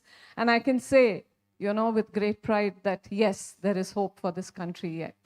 Thank you so much for your kind words. We come to the end of the And I question and answer session. I would like to And- add that commendable parents who have supported you in this enterprise. I think that is what has made you such a fantastic young individual. Of course, yes. Thank you. It is an inspiring book, and it lends hope that the younger generation is still interested very much in our country. Patriotism is not dead. Thank you so much, Tirumala. Thank you. All the best. Madam ಇನ್ನೊಂದು ವಿನಮ್ರ ವಿನಂತಿ ಅಂದರೆ ಮುಂದಿನ ದಿನಗಳಲ್ಲಿ ಈ ಥರ ಕಾರ್ಯಕ್ರಮ ಆದಾಗ ಆ ರಾಜ ಪರಾಕ್ ಅಂತ ಏನಿದೆಯಲ್ವಾ ವಿಜಯನಗರದ ಅದನ್ನು ಖಂಡಿತವಾಗಿ ಗಣಪತಿ ಪ್ರಾರ್ಥನೆ ಆದಮೇಲೆ ಆ ರಾಜ ಪರಾಕನ್ನು ಹೇಳಿಸಿ. ಆವಾಗ ಆ ಒಂದು ರಾಜ ಪರಂಪರೆ ಏನು ಅಂತ ನಮಗೆ ಗೊತ್ತಾಗುತ್ತೆ.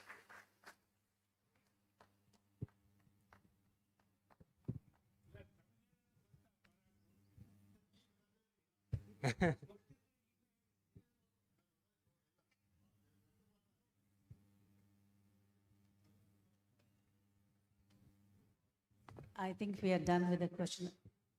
One more person. Quickly, please. We are running out of time. Quickly. If only if it's a question. We don't want any talks about the book or their heritage. Only one question will be entertained. Please. Just a comment. I don't know how the story would develop in the following 2 volumes. It's an adventure story, basically. And of course, Kumarovyasa was at Gadag, not exactly in Hampi. In Hampi, in the book, if you read, you find that Tenali Rama has been brought in as a very important character who plays a very important role in Veerbhadra's life. So maybe, I mean, in a tangential manner, when he talks of Shri Krishna Devaraya's patronage to scholars, you can mention about Madhava and Sayana, the 2 bhashyas which I referred to. I did not mention the names, but it is Madhava, Sayana's and Madhava's bhashyas. You can just mention that they were also given the royal patronage, and there were others who were given the royal patronage, but I doubt if one can really make Kumarovyasa or Sayana or Madhava as characters in the novel. That doesn't fit into this story. It's basically an adventure story. And that's why I said, talk to the producers in Andhra Pradesh, because it would make a great film. Any last questions, or are we? Guess we're done.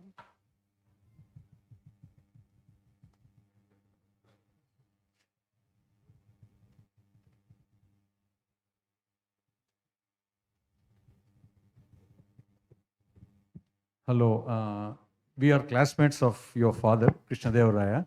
So this question is more to him. So in the time where you came from US and all the next generation is pursuing everything in US, in the technology, right? So after software, artificial intelligence, as a father, how did you kind of motivate him, like, supported him? Because that's a journey which is a path that not many people are treading. Because half of our friends who are sitting here, their kids are all doing masters and kind of pursuing life in US. So this question is to you, Krishna. How did you go about it? How did you and your wife really kind of navigated through this? Yeah. Earlier, he did mention, his father did mention that Tirumala's mother was principally responsible for encouraging the reading habit and reading of good, important, worthwhile books. Anything more that you would like to add, please? Good to see my friends here. Well, I personally believe that we should not force our kids into whatever we think would be good for them. He was never interested in engineering or medicine or anything. Like in our time, what do you want to do? Engineering. And in engineering, what? Mechanical. It was a default thing. We never knew what were the other fields that existed and all. But then he had this habit of reading and all, and he said he wanted to do history. So I said, it is good. Read about my thing was, I wanted him to read about Vijayanagara, but I never forced him, because I think if we try to force ourselves on the kid, they start getting an aversion to it and they will not do it. So slowly he was into European history and kings and all, which was good as a kid. So now slowly he has taken interest in Vijayanagara and all. So I would want him to do more research on our family itself so that people can get to know what Vijayanagara stood for.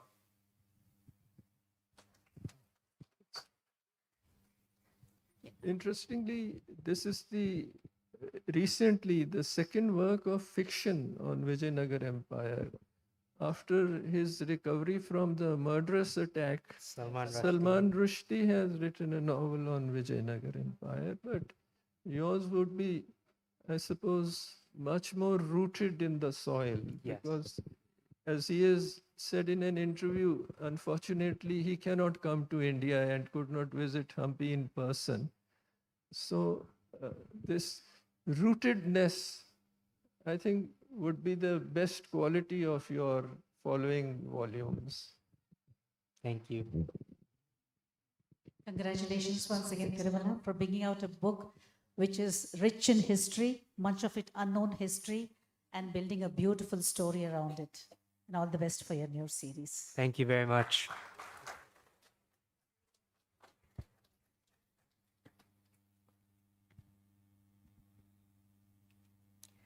We extend our warm thanks to Srimati Jyoti Raghavan for steering the discussion with grace. Thanks to our audience for the curiosity and to our author for the clarity. We are privileged to have as our chief guest S. Murugan ji, IPS, Additional Director General of Police, Communication, Logistics and Modernization. Sir, we are eager to hear your message.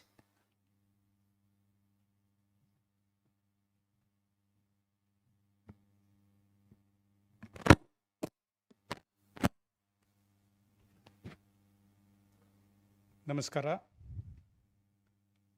It is indeed a tremendous privilege to be in front of this not only a brilliant audience, but also the highly distinguished speakers who have preceded me.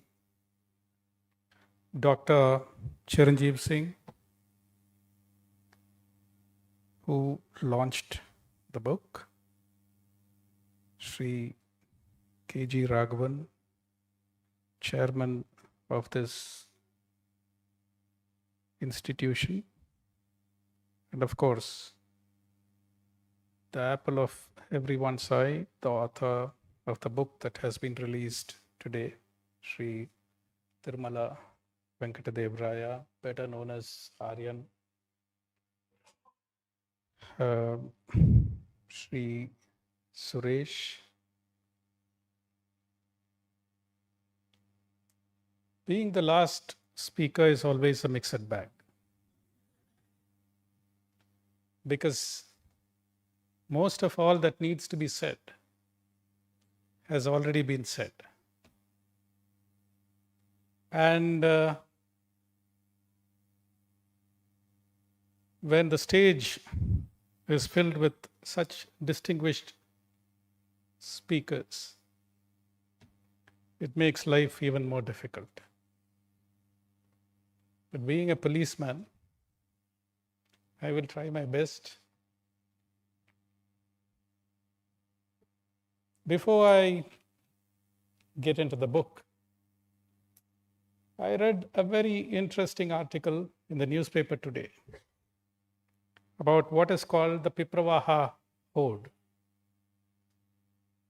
Many of you might have seen it. Pipravaha is a small place in Uttar Pradesh where there used to be a stupa. And during the British times, it was excavated. And while it was excavated by an Englishman,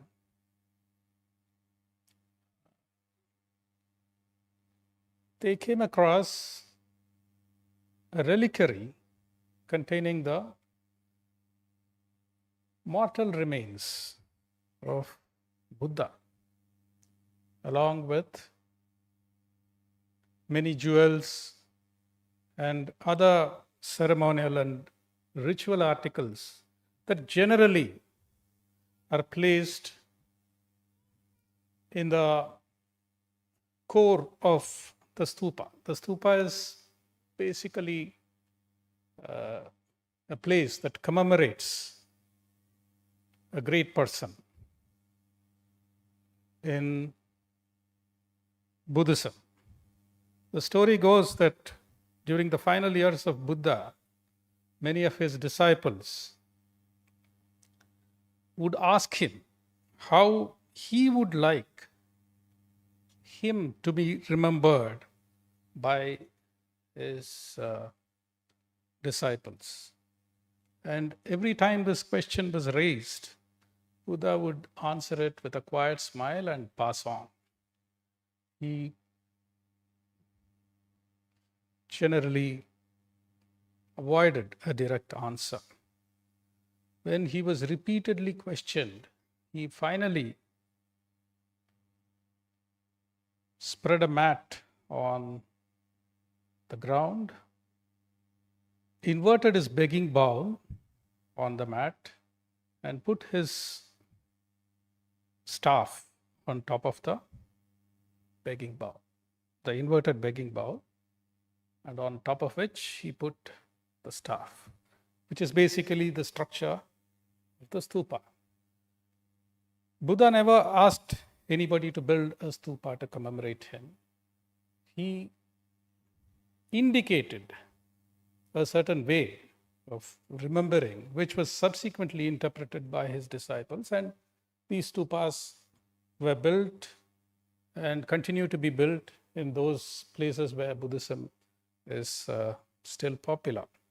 But the story goes that these reliquaries, these jewels, were put up for auction by the Sotheby's in the UK. And the Indian government intervened to no effect.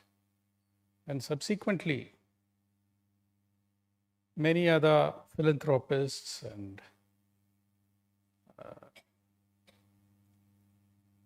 members from the public, Indian historians, they intervened, they raised the funds and were successful in getting these priceless, invaluable jewels back to the country. Suffice to say that, as the saying goes, when we do not wish to learn from history, history tends to repeat itself. And history tends to repeat itself in ways that may not be very conducive, that may not be very pleasant. As somebody had pointed out earlier, Indians are generally known as an unhistorical people for having missed out on chronicling the many brilliant facets of our civilization, of our culture, that have preceded us in the millennia of the past.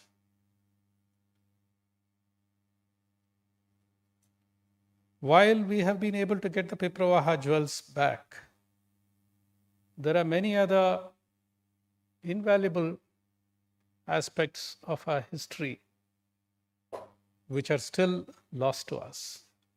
And it is in this context that I wish to place the present book that Aryan has been able to bring out.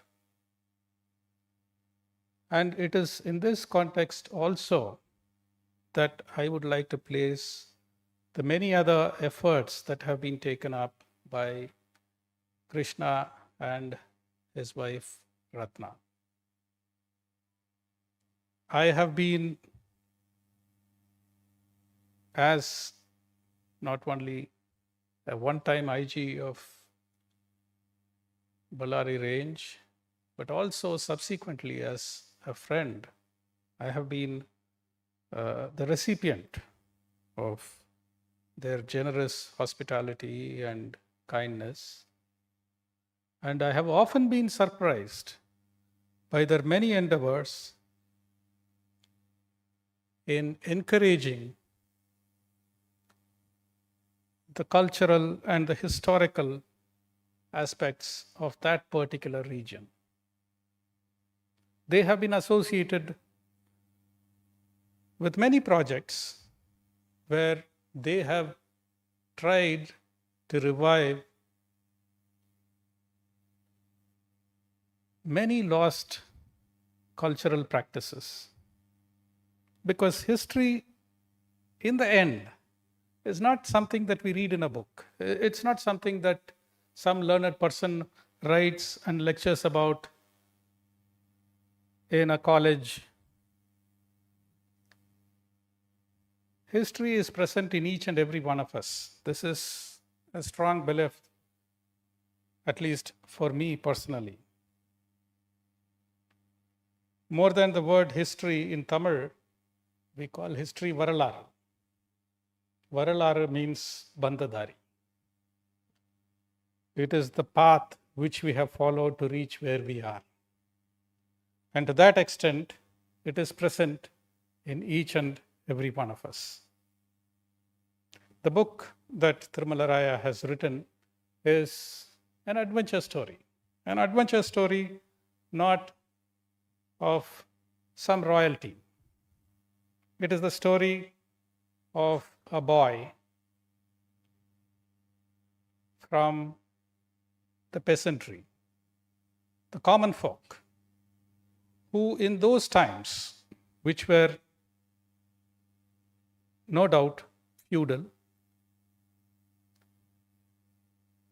would have been a very difficult lot. I have a pet peeve about Indian history. There is hardly any social history that we read about when we read Indian history. It is usually the political history, it is usually the great deeds of many kings. By making the protagonist a simple peasant boy, Aryan has given life to the life of the peasantry of those periods. It is, of course, as Dr. Chiranjiv Singh pointed out, an adventure story set in the tumultuous times of the Vijayanagara Empire,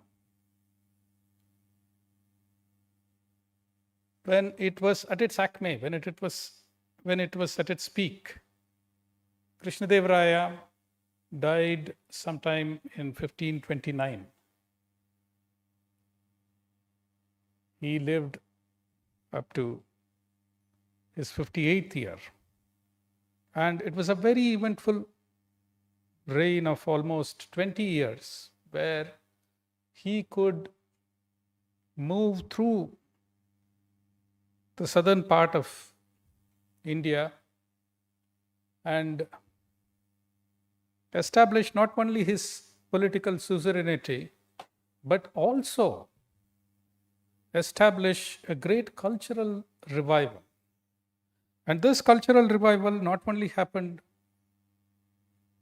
on the religious plane through building several temples, it was also literary, it was also patronage to many other forms of art. Subsequent to his death, there was, of course, a certain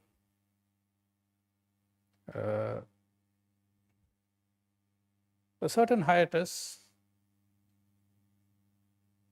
but we again see Ramaraya donning the mantle, and of course the 1565 Battle of Talikota is the turning point. Contemporary accounts speak of Ramaraya, at that point an 80-year-old man, being on the battlefield, encouraging his warriors to fight the combined armies of the sultans, and subsequently, of course, he was captured, but still remained defiant till he was put to death.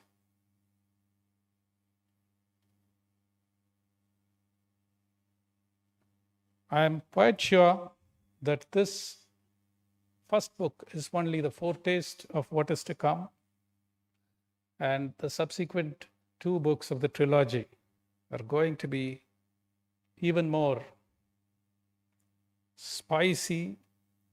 And I was discussing with him about a graphic novel, because since he had illustrated and worked on comic books earlier, a graphic novel is the mood of today. Many young people, they prefer the graphic novel over the written novel. So we were just discussing when Dr. Chiranjiv Singh went one step further and suggested that he should go for a movie blockbuster. I'm quite sure that in time that will also happen. I wish him, yeah, maybe that too.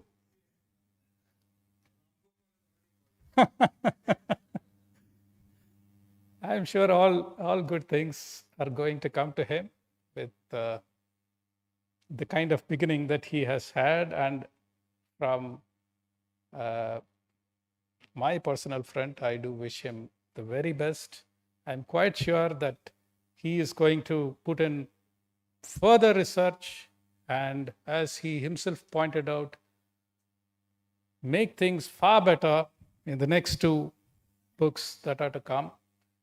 As far as I am concerned, of course, this is a historical romance. As far as I am concerned, the top bill as far as historical romances go is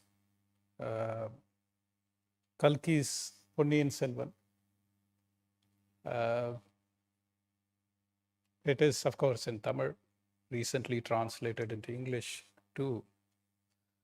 But Kalki is not only a great writer, he is a master craftsman. He is a craftsman of words. He brings in not only the history of those periods. He writes about Rajaraja Chola, another great king who probably hasn't got his due. So he not only writes about Rajaraja Chola, but also brings in many literary nuggets into his work. He brings in the pasurams and songs from Tevaram and Nalayarathivya Prabandham. And he also writes many of his own poems to spice up the wonderful account of Ponniyin Selvan. I'm sure that Tirumala Raya is also thinking of many other such literary devices to make the next 2 volumes more interesting for us. And I'm quite sure that we are going to be waiting with bated breath for these 2 books to come. And once again, I wish to thank all of you for having given me this opportunity to share my few thoughts with you. Thank you. Jai Hind.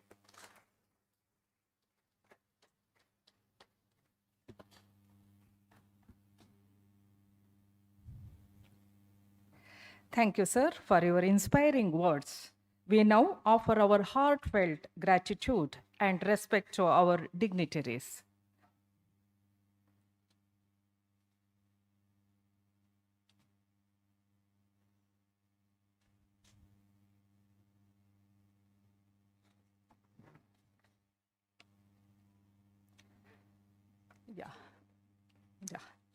Shri Krishna Devaraya, King of Royal Family, Anegundi Samsthana.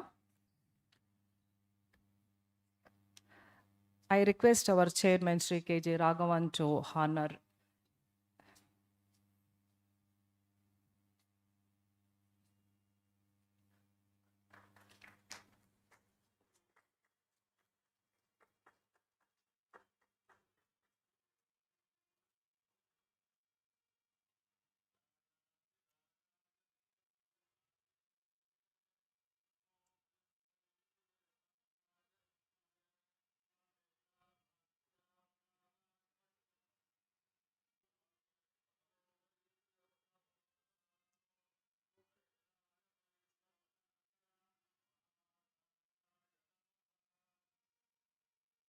Shri Tirumala Venkata Devaraya.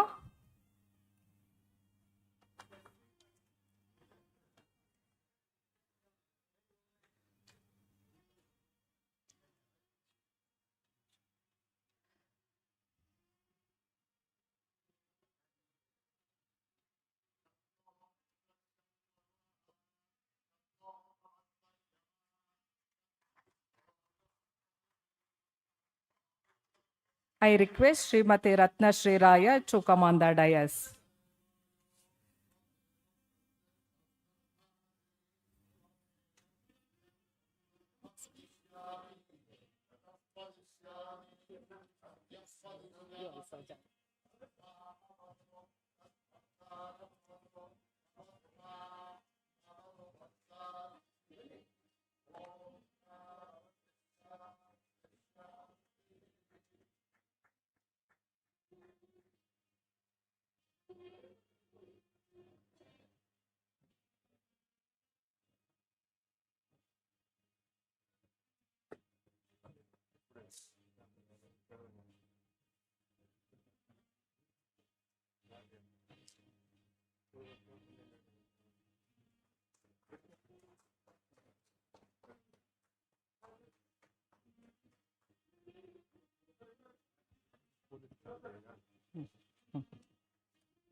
Shri S. Murugan ji, IPS, Additional Director General of Police.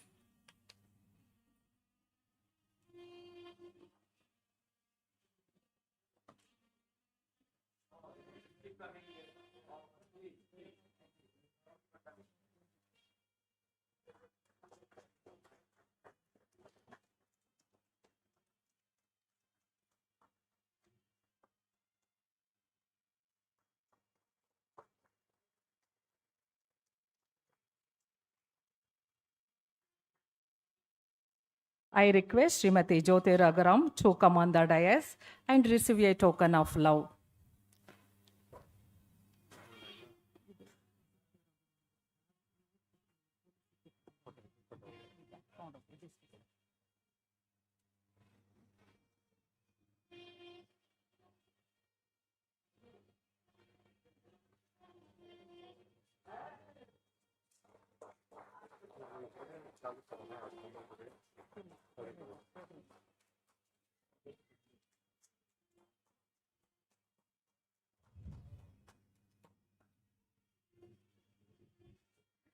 Thank you, sir.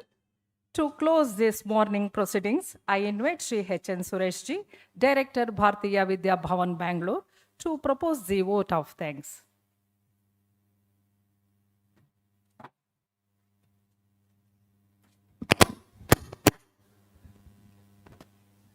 ಎಲ್ಲರಿಗೂ ನಮಸ್ಕಾರ.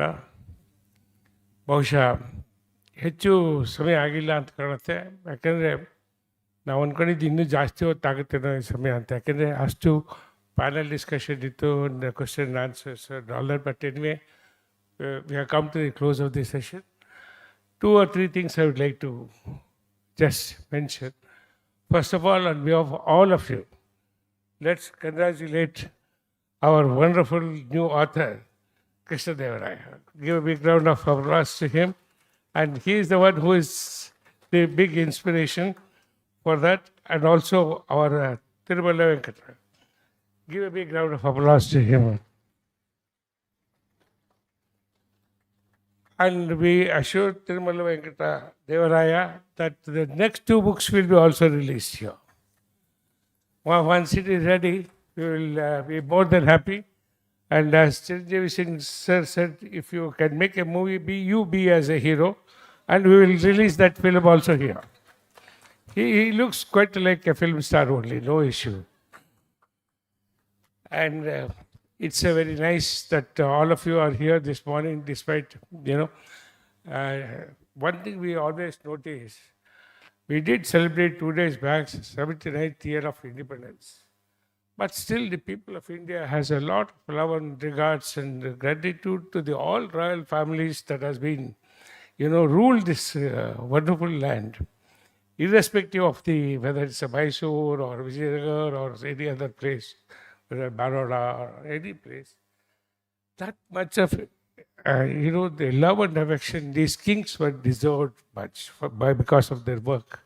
Now, despite we have huge, the ministries and the lot of assemblies and the parliaments and all that, I don't think there's not much of attachment between the people and the governing bodies today. This is what we observed in this generation.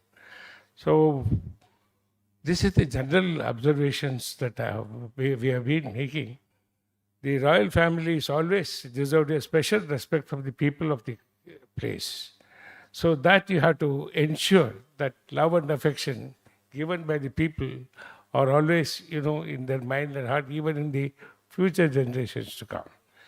Well, I am not here to make any long speech. I thank our Chiranjiv Singh, who has always been a scholar among the IAS officers. I would rather say his words, you give any topic and he is ready with it. And even yesterday we had a chess tournament based on Panchatantra stories. See, there's a kind of, even on that he would like to talk about it, how exactly these things are happening. And I thank K.G. Raghavan, who has been always traveling, and this only yesterday evening he returned, and he is here, and we welcome you all and be a part of these celebrations. And to Shri Murugan, though he doesn't look like a police officer, a good friend and of the family of the royal kingdom. And he is also present here. We thank him. And I also thank the participants of the question and answer session. And thanks to Jyoti Raghavan, who has always been ready to help us whenever we seek her assistance in conducting such programs. And before I close, I announce that good lunch is waiting for all of you. Please do have. It is just being served at the back of this auditorium. Please join us. And thank you very much. And wish you all the very best. And books are available. You have heard so much about these books. I'm sure that you should not think, anyway, we have heard all this, we should not buy the book. You should. There's some discount also is there. Please avail the discount, buy book, read, encourage the young author. Namaskar.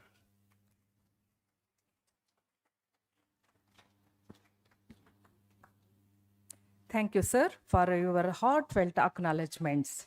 Ladies and gentlemen, with that, we conclude today's formal program. Thank you for being part of this celebration of literature and legacy. On behalf of Bharatiya Vidya Bhavan, I warmly invite you all to join us for lunch at Suvidha. The pages close, the story stays, lighting hearts in countless ways. May every word you read today keep the God King's empire here to stay. Namaste.